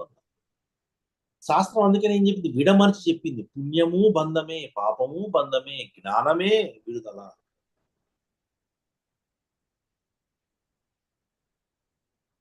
ఇప్పుడు జ్ఞానము నాకు ఉంది అని నేను అనుకుని కర్మ చేసడానికి వెళ్ళినప్పుడు మరి నాకు ఎందుకు ఈ ఆలోచన వస్తోంది?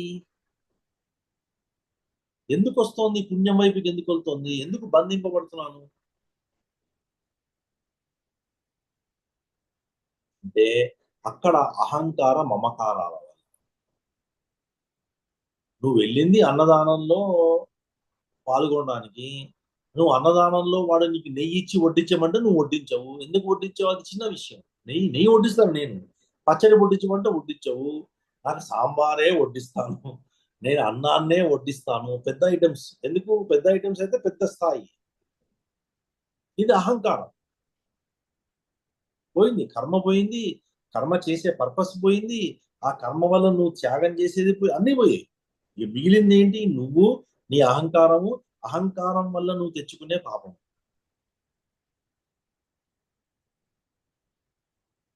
సో ఇప్పుడు శాస్త్రం ఏం చెప్తుంది? తస్మాత్ జాగ్రత్త. ఇంద్రియాలు నిన్ను బుస కొడతాయి. బుస కొట్టి నీ చేత చెయ్యకూడని పనులు చేయిస్తూ ఉంటాయి. ఈ చేసేటప్పుడు బాగానే చేసేస్తావు. అప్పుడు అప్పుడు ఆ మాటలు అనేటప్పుడు మాటలు అనేస్తావు. నాకు ఇంత చిన్న పని చెప్పారు మీరు అని, అదని ఇదని అనేస్తావు. అన్నీ అయిపోతాయి. తర్వాత అవి ఎప్పుడైతే అనుభవంలోకి వస్తాయో అప్పుడు కట్టి కుదుపుతాయి. సో ఎరుక లేకపోవడం వల్ల ప్రమాదము ఏమిటి అంటే, ఎరుక ఒక్కటి నీకు లేకపోయేటప్పటికీ అన్నీ వచ్చి పడ్డాయి. అది ఒక్కటి నీకు ఉంటే అన్నీ వెళ్ళిపోతాయి.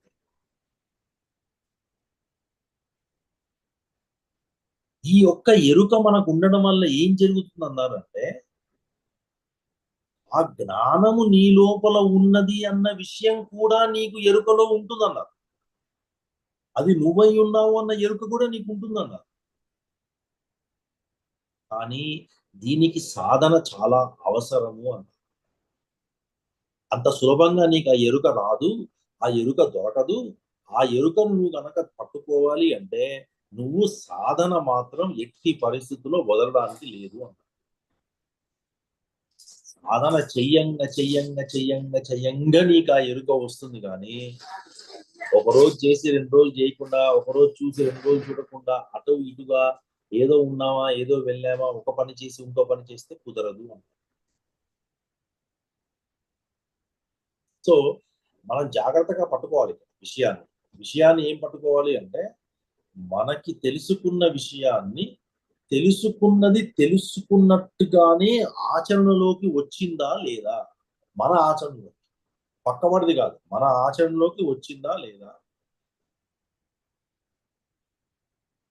అది వస్తే ఎస్, యూఆర్ గుడ్. అది రాకపోతే సాధన చేయి. అది నీకు ఇండికేషన్. ఎవరికి వారికే ఇండికేషన్. నేను తెలుసుకున్న విషయము నాకు అనుభవంలో ఉందా లేదా? అనుభవంలో ఉంటే ఎంత పాలు అనుభవంలో ఉంది? ఇప్పుడు శూన్యం చెప్పారు. శూన్యం అనేది నీకు అనుభవంలో ఉందా? ధ్యానంలో ఎంత పాలు ఉంది? లేకపోతే ఎక్కడ ఎక్కడ ఉంది బ్లాక్? ఎందుకు లేదు?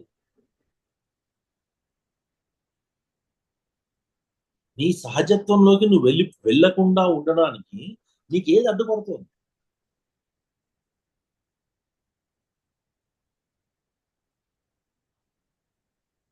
అంటే 2 స్థాయిలో తెలియాలి అన్నారు. ఒకటి ఎందుకు లేదో విషయం తెలియాలి. ఒకవేళ ఎందుకు లేదు అని తేలిందనుకోండి, దేని వల్ల ఆగుతోంది? దేని వల్ల బ్లాక్? అది కూడా తెలియాలి. అప్పుడు మాత్రమే నువ్వు వాటి మీద ఫోకస్ చేసి వాటిని పట్టుకుని వాటిని తీయగలుగుతామని చెప్పారు. లేకపోతే ఎప్పటికప్పుడు కర్మ పెరిగిపోతూనే ఉంటుంది. పుణ్య పాపాల రూపంలో మధ్యలో ఇరుక్కుపోతూనే ఉంటాము. దీనికి ఇంకో మాట భగవాన్ ఏమంటారంటే, నాయనా నువ్వు పుణ్యాన్ని చేసావు ఈ జన్మలో, ఎంతో పుణ్యంగా మంచి స్థాయి వచ్చింది. ఏదో పాపం చేసావు అటో ఇటో కొంచెం వచ్చింది. సో మరు జన్మలో వచ్చావు. ఇప్పుడు ఈ పుణ్యాన్ని నువ్వు ఏదైతే సంపాదించావో నీ వచ్చిన జన్మలో ఆ సంపాదించుకున్న దాన్నంతా ఖర్చు పెట్టేస్తావు. ఖర్చు పెట్టేసుకుని మళ్ళీ ఏం చేస్తున్నావు? మళ్ళీ పుణ్యాన్ని సంపాదించు, మళ్ళీ పాపాన్ని సంపాదించు. మళ్ళీ వచ్చే జన్మలో దాన్ని ఖర్చు పెట్టేసుకుంటావు. ఇప్పుడు సంపాదిస్తున్నావు, ఖర్చు పెడుతున్నావు, సంపాదిస్తున్నావు, ఖర్చు పెడుతున్నావు, ఇంతేనా, ఇంకేమన్నా ఉందా అన్నారు.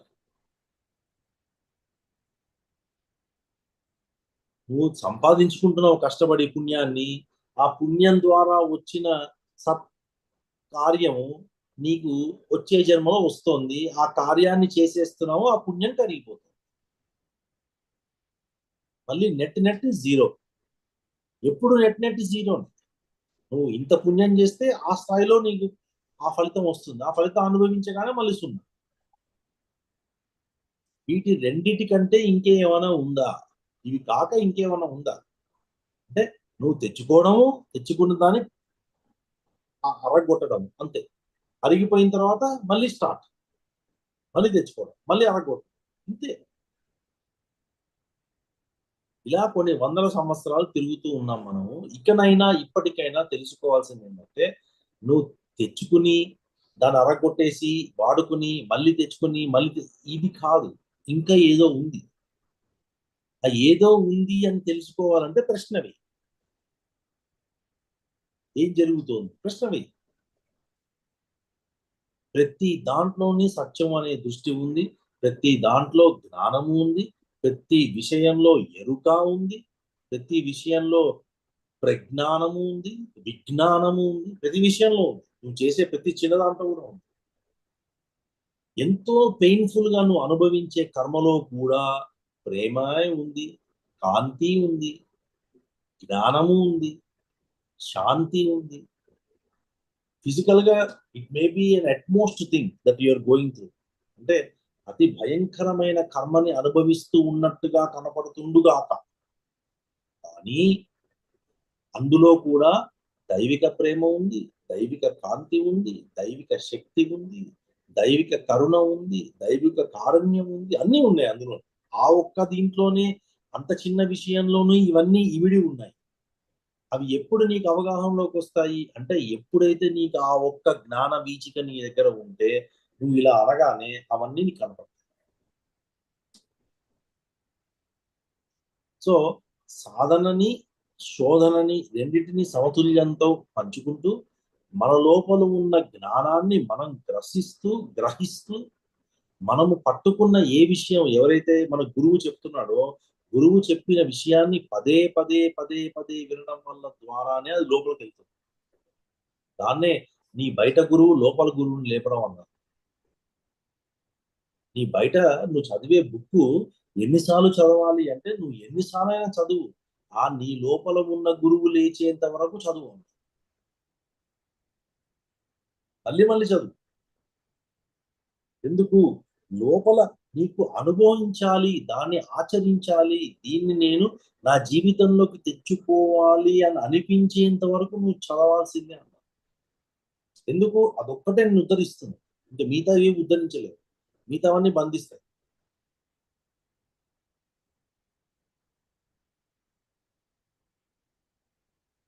సో అందుకనే ఏంటంటే, ఎప్పటికప్పుడు అప్రమత్తంగా ఉండమన్నారు. సాధకుని అప్రమత్తంగా ఎందుకు ఉండమన్నారు అంటే, ఇందుకే ఉండమన్నారు. ఎప్పటికప్పుడు ఎప్పుడూ కూడా అటు ఇటు చూస్తూ ఉండు, ఏం జరుగుతోందో. నిన్నెవరైనా పక్కకు గుంజేస్తున్నారా? నువ్వేమైనా కింద పడిపోతున్నావా? నీకేమైనా నెగిటివ్ యాక్టివిటీ సోకుతోందా? నీ సత్సంగంలో కానీ వాటిల్లో నీ పాల్గొనడానికి నీ మనస్సు నిన్ను అంగీకరిస్తోందా? మనస్సు నిన్ను ఎలవ్ చేస్తోందా? ప్రధానంగా మనస్సు ఎలవ్ చేయకపోతే ఏం చేయలేం కదా. నీ మనసు అంగీకరిస్తోందా? అంగీకరించకపోతే, అంగీకరించడానికి నువ్వు చేయవలసింది ఏమిటి ప్రణాళిక? ఎలా అంగీకరించగలుగుతావు? నా మనస్సు అంగీకరించకుండా నాకు పుణ్యం రాదు, పాపం రాదు. వచ్చేది పాపం, పుణ్యం అయితే రాదు. ఎలా నేను చెయ్యాలి? వీటి మీద కొంచెం శ్రద్ధ, దృష్టి పెడితే చాలా అద్భుతంగా సాధన కుదురుతుంది. ఇందులో ఇంకొక విషయం ఏమిటి అంటే, ఇందాక మనం అనుకున్నట్టు పుణ్యము తరిగిపోతోంది, పాపము తరిగిపోతోంది, నా నా పూర్వజన్మ విశేషం చేత అనుకున్నాం. ఈ రెండిటికి పైన స్థాయిలో ఉన్నది జ్ఞానము అనుకున్నాం. ఇప్పుడు ఆ జ్ఞానము నేనై ఉన్నాను అనుకున్నాం. అది నేనై ఉన్నాను అన్న ఎరుక నాకు రావడం కానీ, స్ఫురణ నాకు రావడం కానీ జరగాలి అనుకున్నాం ప్రతి విషయంలో. అలా నువ్వు చేసినప్పుడు నువ్వు దాని మీద బంధం లేకుండా చేస్తావు, అది నీకు అకర్మ అవుతుంది అంట. అకర్మతో ఉండి కర్మ చెయ్యాలి, అకర్మలో కర్మ జరగాలి, కానీ నేను కర్మలో కర్మ చేస్తాను. సో ఇప్పుడు ఈ ప్రాసెస్ లో అతి ముఖ్యమైన విషయం ఏమిటి అంటే, మనం ఒకటి ఎరుక అని చెప్పుకున్నాం. ఇప్పుడు ఎరుకకి మూల కారణం ఏమిటి? ఎలా వస్తుంది ఎరుక నాకు?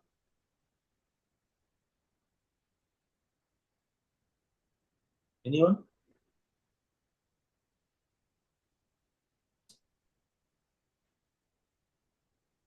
ధ్యానం చేస్తాం, ఏమంటారు? మెడిటేషన్, ధ్యానం చేస్తాం. ఎస్, మెడిటేషన్ ద్వారా కానీ, విచారణ ద్వారా కానీ, మైండ్ఫుల్నెస్ ద్వారా కానీ ఎన్నో రకాలుగా మనం అవేర్నెస్ ని పెంచుకోవచ్చు. సాక్షిత్వం ద్వారా కానీ, రైట్, నేచర్ తో అనుసంధానమై ఉండడం ద్వారా కానీ, కృతజ్ఞత ఆవిష్కరణతో, ప్రేమతత్వంతో, కరుణాతత్వంతో, శాంతి ఆనందతత్వాలతో ఉండడం ద్వారా కానీ, ఏవైతే ఉన్నతమైన ప్రకంపనలు ఉన్నాయో వాటిని అనుసంధానం చేసుకుంటూ మనం జీవిస్తూ ఉంటే మన లోపల ఉన్న ఎరుక పెరుగుతూ ఉంటుంది. ఎరుక సహజంగా అయిపోవాలి, ఎరుకతోనే ఉండేటట్టుగా ఉండిపోవాలి. ఎందుకు? ఎరుకతో ఉన్నవాడు తప్పు చెయ్యడు కాదు, చెయ్యలేడు. అంత దూరం చెప్పింది శాస్త్రం. సో ఇప్పుడు నా నా నా మటుకు నేను కనుక ఇప్పుడు మనం ఈ రోజు చెప్పుకున్న పారామీటర్స్ ని నేను ముందు పెట్టుకుంటే, నా యొక్క జ్ఞానానికి, నా శాంతికి, నా ఆనందానికి, నా బ్రహ్మ అనుభవానికి నేనే అడ్డుపడుతున్నాను.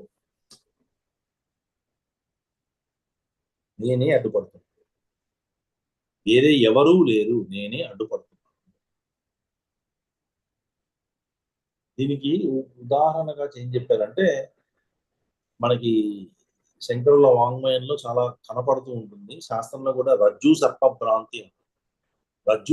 భ్రాంతి అంటే ఒక తాడుని చూసి నేను పామనుకున్నాను, తాడుని చూసి నువ్వు పామనుకున్నావు అన్న విషయం నీ లోపల ఎంతసేపు ఉంటుంది అంటే, అది పాము కాదు తాడు అని నీకు తెలిసేంత వరకు ఉంటుంది.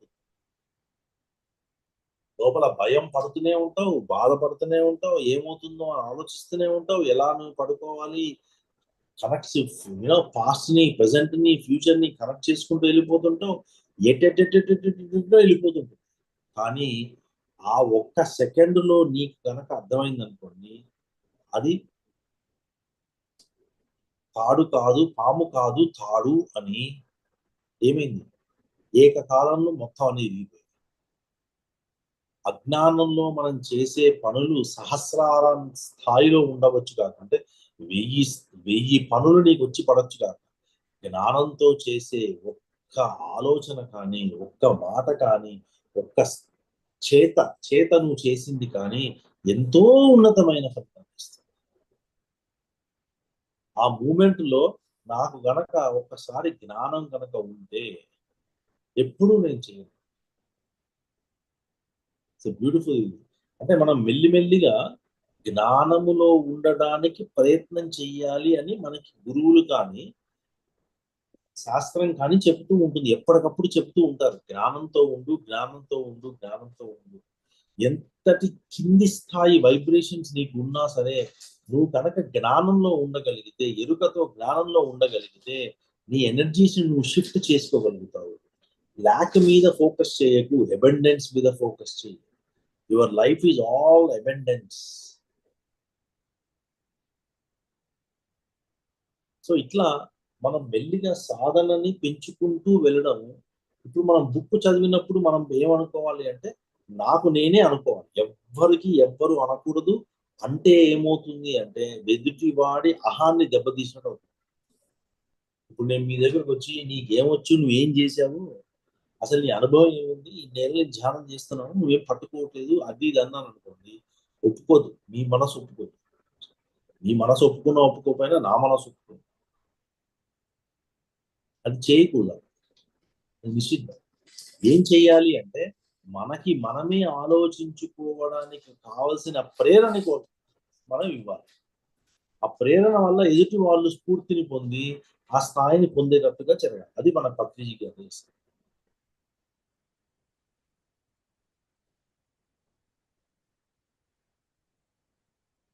క్వశ్చన్స్ ఉన్నాయండి. కొంచెం డీప్ సబ్జెక్ట్. 1కి 10 సార్లు మీరు ఎగ్జాంపుల్స్ రాసుకుని మీ లైఫ్లో మీకు జరిగే కర్మలు కానీ మీకు చేసే పనులను కానీ రాసుకుని అది జ్ఞాన దృష్టి, అది పుణ్య దృష్టి, అది పాప దృష్టితో చూసి అప్పుడు మీరు ఎలా జ్ఞానంలో ఉండాలి, ఎలా ఉంటే బాగుంటుందంటే అట్లా మనం పట్టుకుంటూ మెల్లిమెల్లిగా వెళ్ళాలి.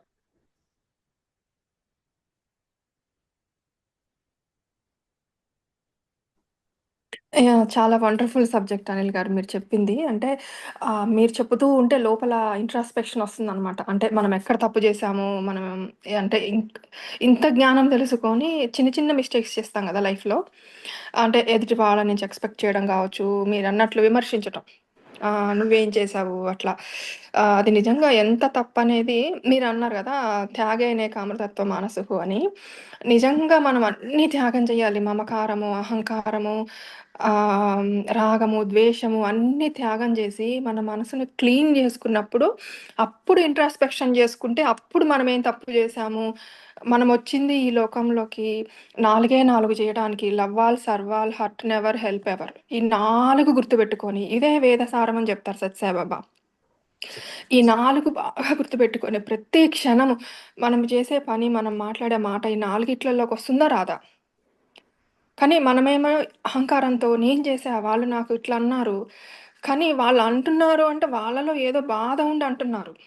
అనే ఆ జ్ఞానం మనకు రాదనమాట. ఆ క్షణంలో అంటే అన్నీ పర్సనల్ తీసేసుకుంటాం. నన్నన్నారని పర్సనల్ చేసేసుకుంటాం.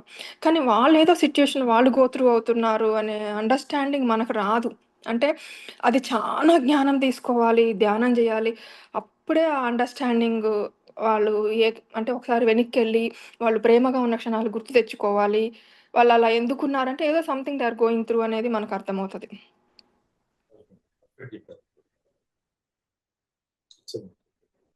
అంటే అది అది మనకి మీరు అన్నట్టు అది పరిపూర్ణమైన శుద్ధత్వంతో ఉండి సిద్ధత్వాన్ని పట్టుకోగలిగితే సిద్ధత్వం ద్వారా పూర్ణత్వంలోకి వెళ్ళగలిగిన వాళ్ళకి చాలా సులభం. కానీ సాధనలో ఉన్నప్పుడు ఏంటంటే జారిపోవడం కూడా సహజమే. కానీ జారిపోతున్నాను అని తెలుసుకోవడం అనేది కూడా సహజమే అన్నారు. అంటే దెబ్బ తినకుండా దెబ్బ విలువ ఎలా తెలుస్తుంది అన్నట్టుగా సాధనలో ఉన్న శక్తి సాధకుడు ఏమరపాటులోనే తెలుస్తుంది. తను ఏమరపాటు అంటే మనము జ్ఞానం అండి ఎప్పుడో వారానికోసారి వింటాము అట్లా కాదు. రోజు ఆ సత్సంగంలో ఉండాలి. అంటే మేము రోజు సాయంత్రం 8:30-9:30 ఒక వాట్సాప్ చాట్ లింక్‌లో సత్సంగం పెట్టుకుంటున్నాం. ఒక 5గురం మెంబర్సే ఉంటున్నారు. కానీ అందరూ చాలా జెమ్స్ అనమాట. ఒక్కొక్కళ్ళు చాలా మంచి విషయాలు చెప్తుంటారు. అప్పుడు ఒక మనిషి తప్పుగా ఆలోచించినా ఎదుటి మనిషి చెప్పినప్పుడు, ఓహో! ఇది రాంగ్ నేను ఆలోచించేది అనేది అర్థమవుతది. ప్లస్ మీ 5గురం ఓపెన్ అప్ అయిపోయి ఇది నా పర్సనల్ థింగ్ అనుకోకుండా చెప్పేసుకుంటాం. అట్లా ఏదో ఒకటి సత్సంగం ఒకటుండాలి మనకు రోజు. ఒక బుక్ రీడింగ్ కొద్దిసేపు చేసుకొని, ఒక 10 మినిట్స్ సత్సంగం చేసుకుంటాం. అది నాకైతే అందులో ఉన్న వాళ్ళకి ఎంత హెల్ప్ అయిందో నాకు తెలీదు గానీ, నాకు అది నేను 1 ఇయర్ నుంచి చేస్తున్నానండి.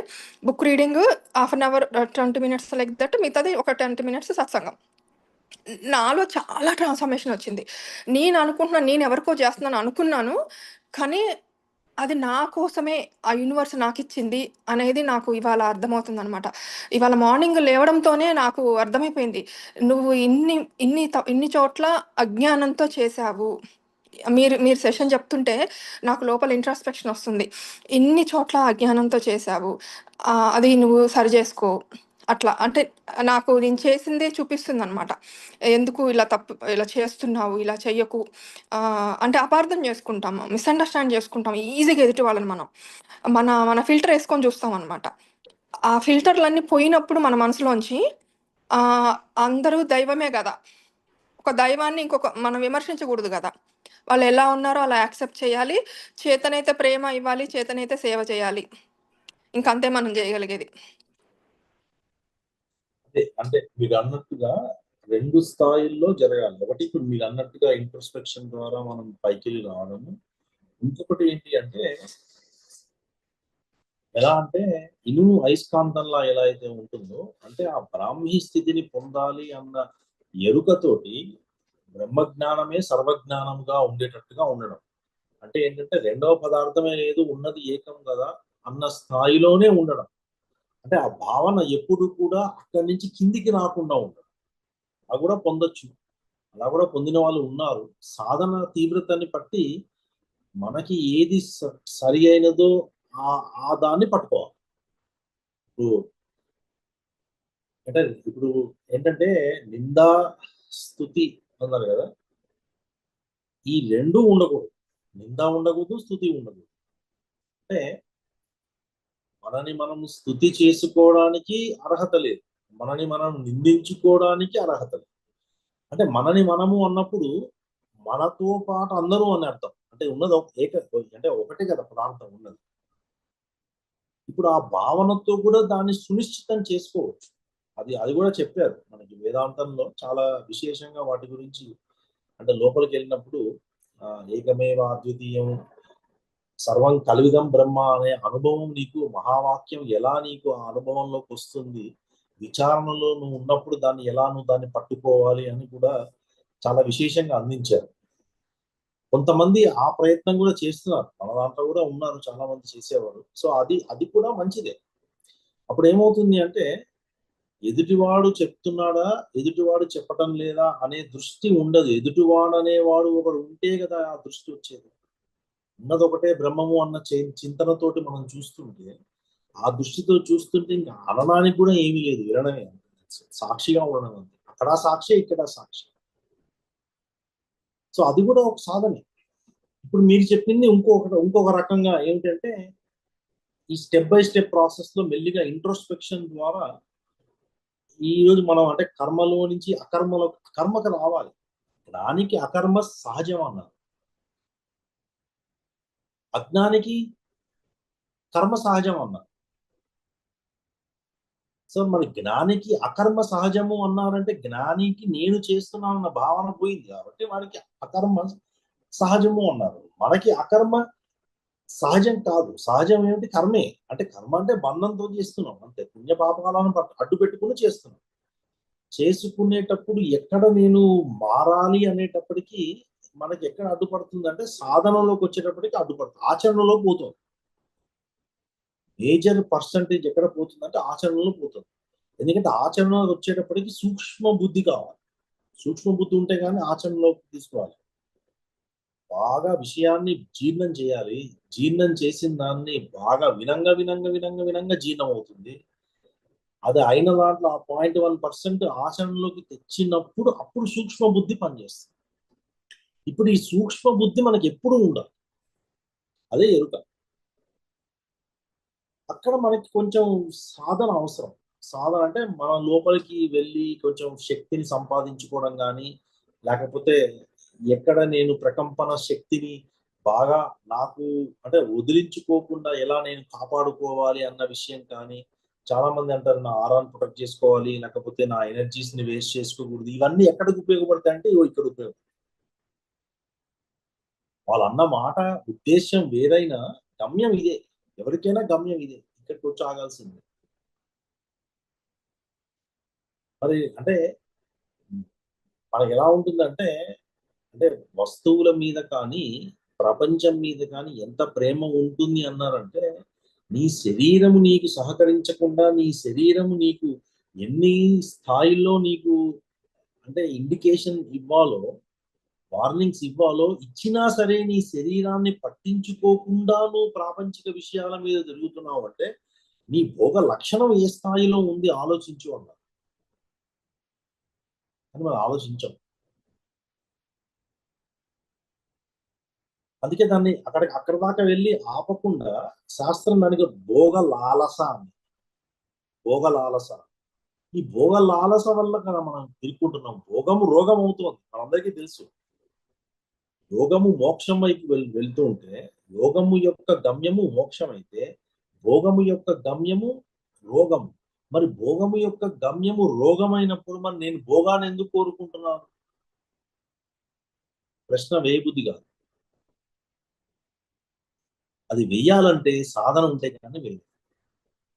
సో మీరు చేసేది కరెక్ట్ మేడం. మీరు చేసేది రోజు మీరు సాధన చేయడం, మీరు రోజు సత్యాన్ని ప్రతి క్షణము వినాలి.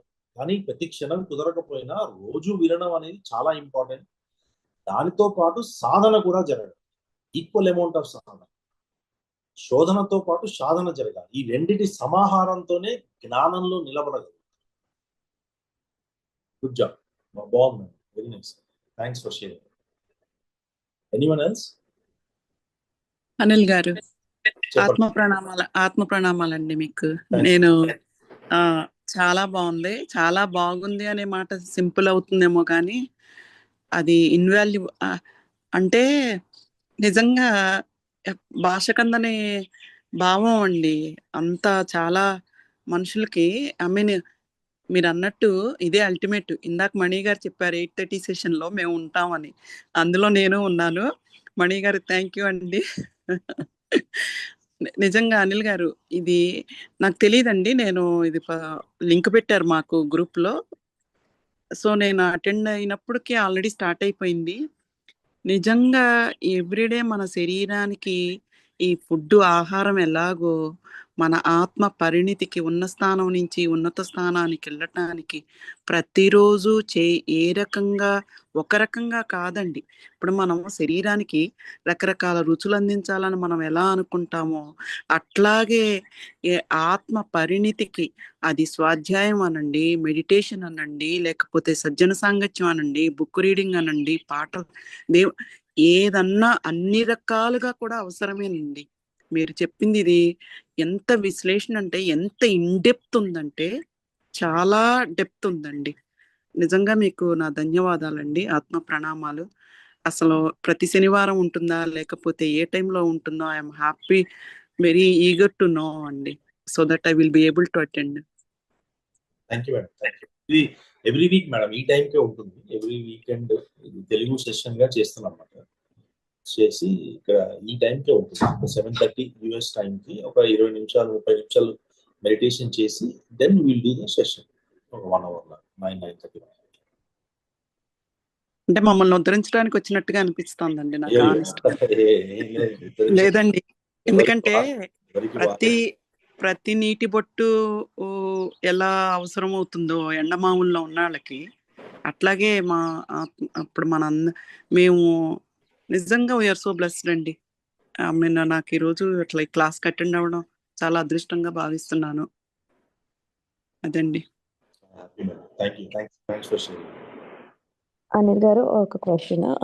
ఇప్పుడు అంటే మీరు అన్నట్టు ఆచరణలో పెట్టడమే అది కష్టం అవుతుంది. అంటే మీ అన్నీ తెలుస్తుంది కానీ ఆచరణలో పెట్టడం కష్టం అవుతుంది. సో చేసే ప్రతి పని అంటే ఎవ్రీడే మార్నింగ్ లేచినప్పటి నుంచి పడుకునే వరకు అంటే ఏదన్నా వేరే వాళ్ళన్నా మనమన్నా అంటే ప్రతి క్షణం మాట్లాడే నోటి నుంచి వచ్చే ప్రతి మాటకి మనము అంటే అవేర్నెస్లో ఉండే ఓకే ఇది అవసరమా, ఇది చెప్పడం అవసరమా, అంటే ఈదర్ ఫోన్ కాల్ వచ్చినా ఏదైనా సంథింగ్ అంటే ప్రతిదీ మనము అది అవసరమా అన్నట్టు మనము అనుకుంటూ ఉండాలి. అంటే ఆచరణలో పెట్టడం అంటే అది ఇంపాసిబుల్ అయిపోతుంది. ఇప్పుడు వింటున్నాము, అదే ఆచరణ అంటే డైలీ రొటీన్ లైఫ్ వాళ్ళకి అలవాటు అయిపోయింది కదా. సో దాన్ని ఎలా అంటే పెంపొందించుకోవాలి అని.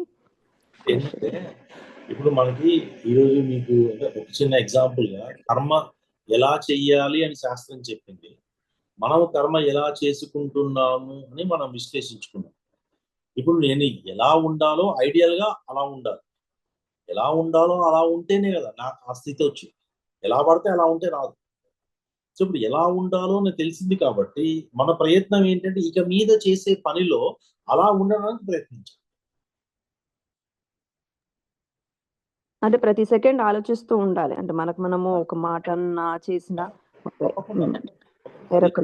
అల్టిమేట్ ఆ ఎరుక లేకపోతే ఏమవుతుందంటే పాపం వచ్చేస్తుంది. పాపం వచ్చేస్తే అపవిత్రంగా ఉంటే అంటే అపవిత్రము అంటే మీరు అది శారీరక అపవిత్రం కాదు, అది మానసిక అపవిత్రం అయినా సరే మన లోపల ఉన్న స్థితిలో కనుక ఎక్కడైనా దోషం ఉంటే అని శాస్త్రం మల విక్షేపణ ఆవరణ దోషాలని మానసిక స్థితిలో చెప్తారు. ఆ దోషాలలో ఏ దోషం ఉన్నా నీకు సత్యం దొరకదు. సత్యం దొరకడం కాదు, సత్యం ఆ స్థితిని పట్టుకోలేవు అన్నారు. నువ్వు ఎన్ని చేసుకో, ఏమైనా చేసుకో, నీకు అది సత్యం మాత్రం దొరకదు. ఎందుకంటే దోషము అంటే నా దృష్టి సరిగ్గా లేదు, నేను చూసే దృష్టి సరిగ్గా లేనప్పుడు మనము శాస్త్రమేమో నువ్వు రైట్ కు చూడమంటుంది, నేనేమో లెఫ్ట్ కు చూస్తున్నాను. నువ్వు లెఫ్ట్ కి ఈ జన్మ కాదు, ఇంకో 100 జన్మలు 1000 జన్మలు ఎత్తిన తర్వాత కూడా జ్ఞానం మాత్రం రాదు. ఎందుకంటే నేను చూసేది లెఫ్ట్ కి, రైట్ కి చూడటం లేదు. సో అట్లా ఇప్పుడు మనం చేసే దాంట్లోనే చిన్న చిన్నవే మార్పులు చేసుకోవాల్సినవి. కానీ ఈ చిన్న చిన్న మార్పులు చేసుకున్నప్పుడు దాన్ని చేయడంలో, ఆ చేసిన తర్వాత మనము గమనించుకోవడంలో ఉంది అసలు విషయం. మనం గమనించడం, అట్లా చేసేస్తాం, అట్లా పెట్టేసి వెళ్ళిపోతాం. దాని గురించి ఒక్కసారి అట్లా ఆగి మనం చూసాం అనుకోండి, అప్పుడు అర్థమవుతుంది, ఓహో ఇది ఉందా, ఇది కరెక్టా, ఇది కాదా, ఇది జ్ఞానమా కాదా, ఇది గమ్యమా కాదా. సో అక్కడ మనం కొంచెం పడతాం కింద. అందుకే అక్కడ సాధన కావాలి. అందుకే ధ్యానం ఎందుకు అంటే ఆ ఏరియాలో కావాలి. సో ధ్యానం చేసుకుంటూ మనం ఇట్లా స్వాధ్యాయనంగా ఏదో ఒక స్థాయిలో మీకు తెలిసిన దాంట్లో మీరు చేసుకుంటూ వెళ్తూ ఉండంగా అంచెలంచెలుగా ఇప్పుడు ఇంకోటి రెండోది ఏంటంటే, ఇందులోనే శాస్త్రంలో చెప్పారు, ఇప్పుడు అకర్మ, నేను కర్మ చేసేవాడిని సడన్ గా వచ్చి సకర్మలోకి వెళ్ళిపోవాలంటే కుదరదన్న. అది కుదరదు. అదంతా అది ఏదో నీ అహంకారం మాట్లాడుతుందన్న, అది కుదరదన్న. అజ్ఞానంగా ఉండి పక్కన జ్ఞానం అయిపోవాలంటే కుదరదన్న. కుదరదంటే ఎట్లా, భావశూన్యం కాకుండా కుదరదన్న. అంటే ఏంటి, దాని అర్థం ఏంటి అంటే, పక్కన నేను స్విచ్ అయిపోవాలి, 3 విషయాలు చేయకూడదు అన్నారు, 3 విషయాలు చేయాలన్నారు. ఈ 3 విషయాలు చేసేవి చెయ్యకూడనివి అన్ని పక్కన పెట్టి అసలే విషయమే లేదు అన్నట్టుగా చేయమన్నారు. అంటే నేను హైయెస్ట్ లెవెల్లో ఉండి సడన్ గా కిందికి వచ్చేయాలంటే కుదరదు. దానికి ఎక్కడ అడ్డుపడుతుందో మనం చూసుకోవాలి ఫస్ట్. ఈ మూడిట్లో ఏది అడ్డుపడుతుంది, నాకు ఫలితం మీద ఉందా దృష్టి, నేను చేస్తున్నప్పుడు నా మీద అందరూ చూస్తున్నారా లేదా అన్న దాని మీద ఉందా, లేకపోతే నాకే వచ్చింది అవకాశం, నేనే చేస్తున్నానన్న దాని మీద ఉందా. మూడిటికి 3 డిఫరెంట్ ఇది సాధనలు వేరు. అంటే ఆ ఎరుకతోటి ఆలోచించాల్సిన విధానాలు వేరు.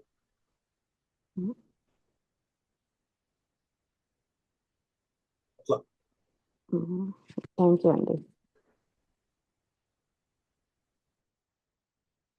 మీరు ప్రోగ్రెస్ అవుతున్నారా లేదా అనేది మనకి మనమే చూసుకోవాలి మేడం. అంటే ఎవరు చూడకూడదు, ఎవరు చూసినా అది అది అది అన్యదానే అవుతుంది.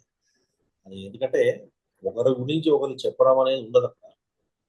జ్ఞానం అనేది చెప్పడం ద్వారా రాదు అన్నారు.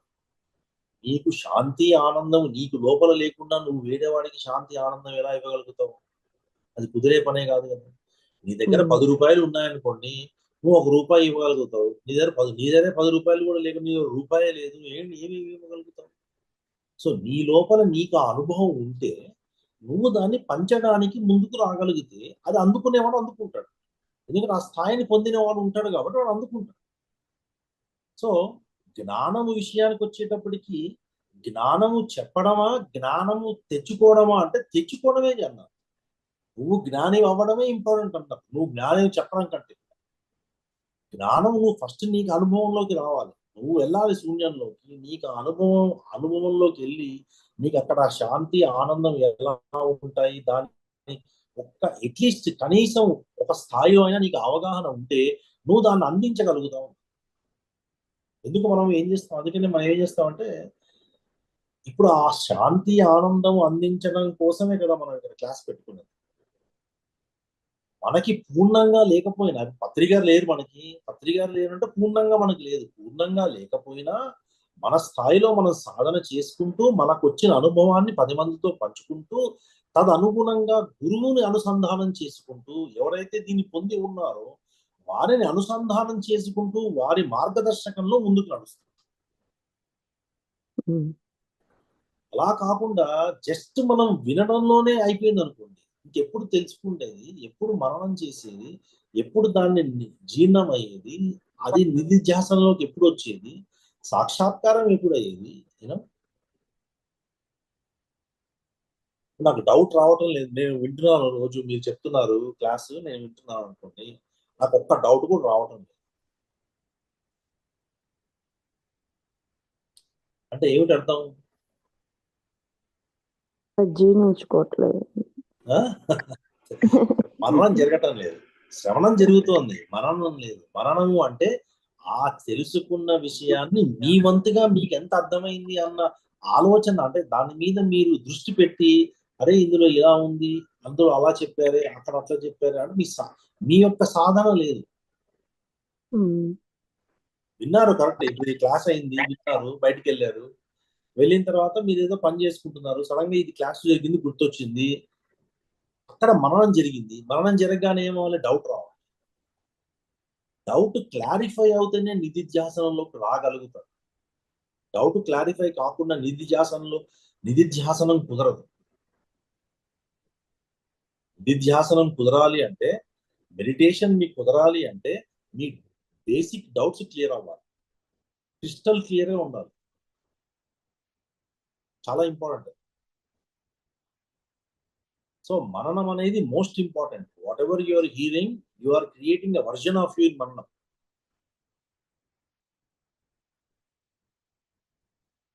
సో అట్లా అంటే కొంచెం ప్రాక్టీస్ చేసుకుంటూ మెల్లిమెల్లిగా ముందుకెళ్ళాలి. అంటే ఒక రోజులో కాదు, కాకపోతే ఎప్పటికప్పుడు అప్రమత్తంగా చేసే పనుల మీద దృష్టి ఉంచుకుంటూ ఎలా చేస్తున్నాను అనే ధ్యానం ఒక్కటే కాదు, కేవల ధ్యానం జరగాలన్నాను కదా, కేవల ధ్యానం వల్లనే వస్తుంది.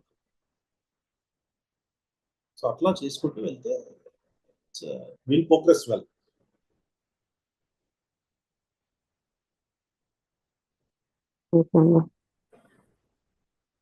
Thank you. Any other questions?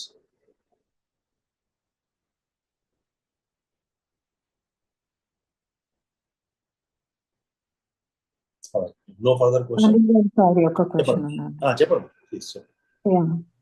So ఇప్పుడు మనం ధ్యానం చేసినప్పుడు మనము ఇప్పుడు ఏంటి ఏది ఎక్స్పెక్టేషన్ చేయాలి, ఎందులో కూడా మనము ఎక్స్పెక్టేషన్ చేసేది అది మనం ఒక రకంగా ఆలోచించే బట్టి మీరు చెప్పారు, అది పాపకర్మ అవ్వచ్చు, ఒక్కోసారి నువ్వు మంచిగా ఆలోచిస్తే అది పుణ్యకర్మ, సో కర్మలాగా యాడ్ అవుతుంది. కాబట్టి మనం ఏ పని చేసినా దాంట్లో ఎక్స్పెక్టేషన్ పెట్టుకోవద్దు. అట్లా మనం ధ్యానం చేసినప్పుడు ఆ నాలెడ్జ్ అవేర్నెస్లో ఉండాలి.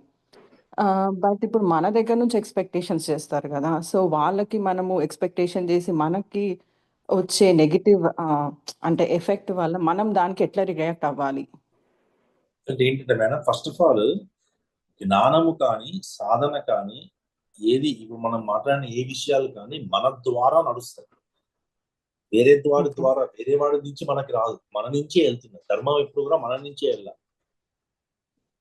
సో ఆ దృష్ట్యా ఏంటి అంటే, వేరే వాడు ఏమనుకుంటున్నా అనేది మనకు సంబంధం ఉండదు అసలు. ఎందుకంటే వేరే వాడు అనుకునేది వాడి కర్మ, వాడి ధర్మము, వాడి దృష్టి, వాడి స్థాయి, వాడి స్థితి, వాటిని బట్టి ఉంటాయి. మీరు ఎలా ఉన్నారు అనే దాన్ని బట్టి ఉంటుంది మీకు వచ్చేది అంతా. అంటే వాళ్ళకి మనం ఇప్పుడు వాళ్ళు అడుగుతారు సమ్ క్వశ్చన్స్, మనం ఇట్లా ఎక్స్పెక్ట్ చేస్తున్నా అని అంటారు, అప్పుడు మనము ఏం రియాక్ట్ అవ్వకుండా కామ్గా ఉండిపోవడం అనేది అంటే కాముగా ఉండరు. కాముగా ఇప్పుడు మీరు బాసే మిమ్మల్ని అడిగాడు, నేను ఏం చేస్తున్నావు, పని ఏం చేస్తున్నావు అని, మీరు కాముగా ఉండరు, మీరు రెస్పాండ్ అవుతారు. ఎలా రెస్పాండ్ అవుతారు? రియాక్ట్ కాదు, ఏదో ఇమోషనల్ గా ఎట్లా అవ్వరు, ఏమవుతారు? రెస్పాండ్ అవుతారు. ఇక ఇలా చేస్తున్నాను, ఇక ఈ పనిలో ఉన్నాను, ఈ పని జరుగుతుంది, అంతే కదా.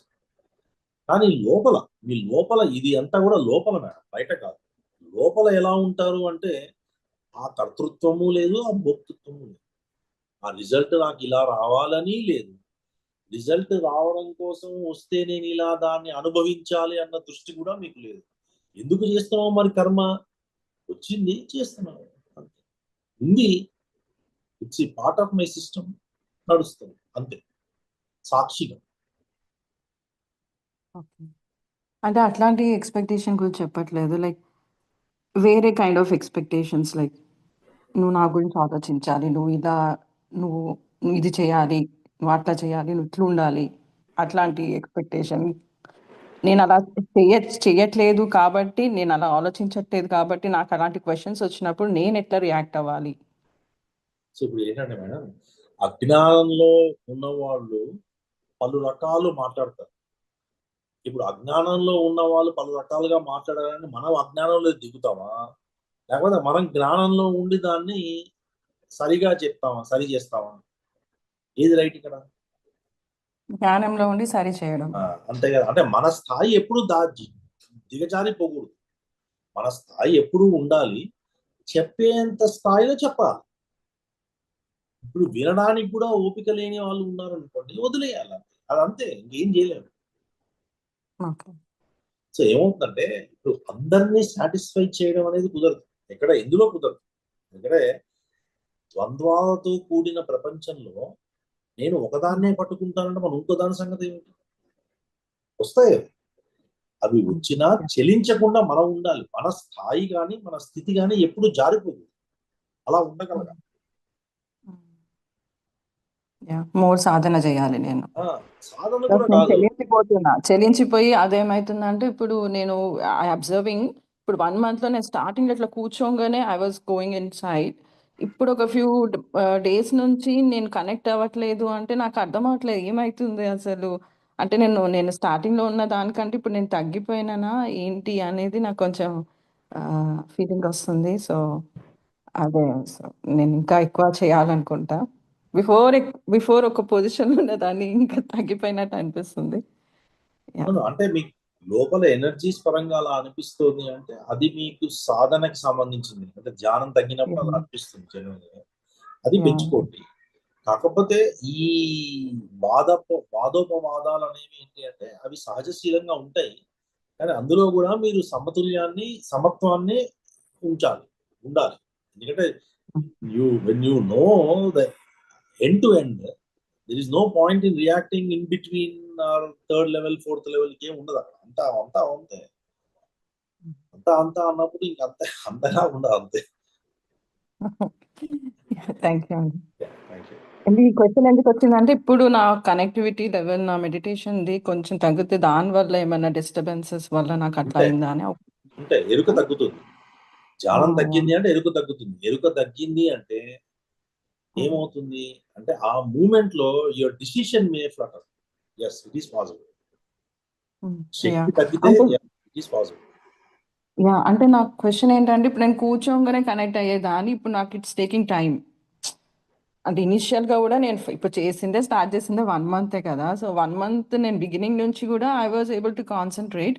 ఇప్పుడు ఎందుకు ఇంత టైం పడుతుంది, ఎంతసేపు కూర్చొని I'm not able to connect, what happened in between అని ఆలోచిస్తుంటే, సో ఆ డిస్టర్బెన్సెస్ వల్ల నేను ఏమైపోయింది నాకు అనేది నా క్వశ్చన్. అది ఒక్కటే అడగాలనుకున్నాను.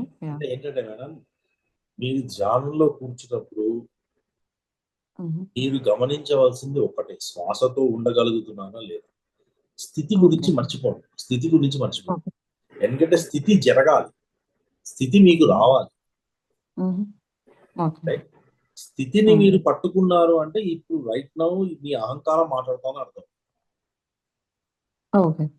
ఎందుకంటే ధ్యానము ఎప్పుడు కూడా జరగాలి. మీరు చేయాల్సింది ఏమిటి? ధ్యాస. మీరు ధ్యాసలో వచ్చి కూర్చుంటే ధ్యానం జరగాలి. ఇప్పుడు జరిగేది ఎట్లా జరుగుతుంది అంటే అది 3 ఏకమైన స్థితిలో జరుగుతుంది. ఆ ఆపర్చునిటీ మీరు ఎంత ఇస్తున్నారనే దాన్ని బట్టి మీకు ఎంత ఫాస్ట్ గా రావాలో ఉంటుంది. కొన్నిసార్లు ఫాస్ట్ గా రావచ్చు, కొన్నిసార్లు మీ ఇమోషనల్ స్టేట్ డిస్టర్బ్ అయింది అనుకోండి, కొంచెం ఎక్కువ టైం పడుతుంది. బట్ దానితో మీకు సంబంధం లేదు. ప్రతిరోజు కూర్చుంటున్నారా, శ్వాసని గమనిస్తున్నారా, అది లెక్క. అదైతే చేస్తున్నాను. అదే లెక్క. ఒక రోజు కుదురుతుంది, ఒక రోజు కుదరదు. ఒక రోజు ఇంటెన్స్ మూమెంట్స్ ఉంటాయి, ఒక రోజు ఇమోషనల్ మూమెంట్స్ ఉంటాయి. ఒక రోజు you will have physical disorder, ఒక రోజు బయట వర్క్ వచ్చి పని మీద. there are a lot of things that goes on in everyone's life. The point is whether irrespective of all of that what is going on, are you still holding on to meditation and are you sitting in meditation again? I am sitting, కూర్చుంటున్నా అండి. That's చాలు. అది ఉంటే చాలు. మీకు కుదురుతుంది. మీరు అట్లా అనుకోవద్దు నాకు కుదరటం లేదు. కుదరకపోవడం అనేది మీరు చేస్తే ఆ మాట అనాలి. మీరు చేసేది కాదు, ఇది జరిగేది. ఓకే. కేవలం సాక్షిగా ఓకే. ఉండాలి. ఓకే. యాహ్! ఓకే అండి. Thank you.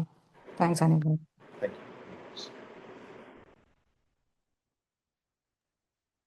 అనిల్ గారు చెప్పండి. మేము ఎన్ని జన్మల పుణ్యం చేసుకున్నామో మాకు మీలాంటి వారు ఈ ఉపదేశాలు అంటే మేము వింటున్నామంటేనే మాకు అసలు చాలా చాలా పుణ్యమే చేస్తున్నాం. అంటే పుణ్యము జ్ఞానము సైడ్ మేము వచ్చినామంటే మీ బోధల వల్ల. అట్లా ఏం లేదు మేడం. అంతే మా ప్రయాణం ఇప్పుడు సాగుతుందంటే అది సక్సెస్ఫుల్ గా కావాలి. సాధన చేసుకొని ఇంకా సాధనలో ఉండాలి ఇంకా.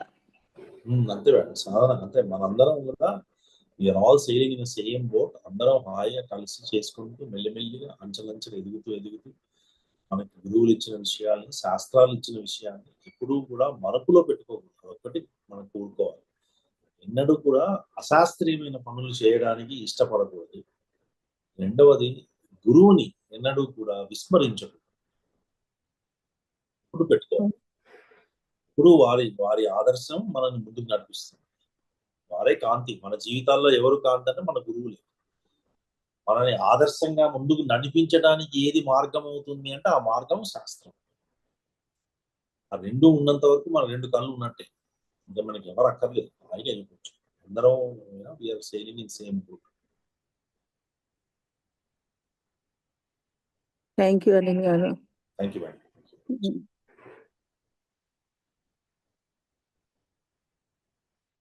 Hi friends.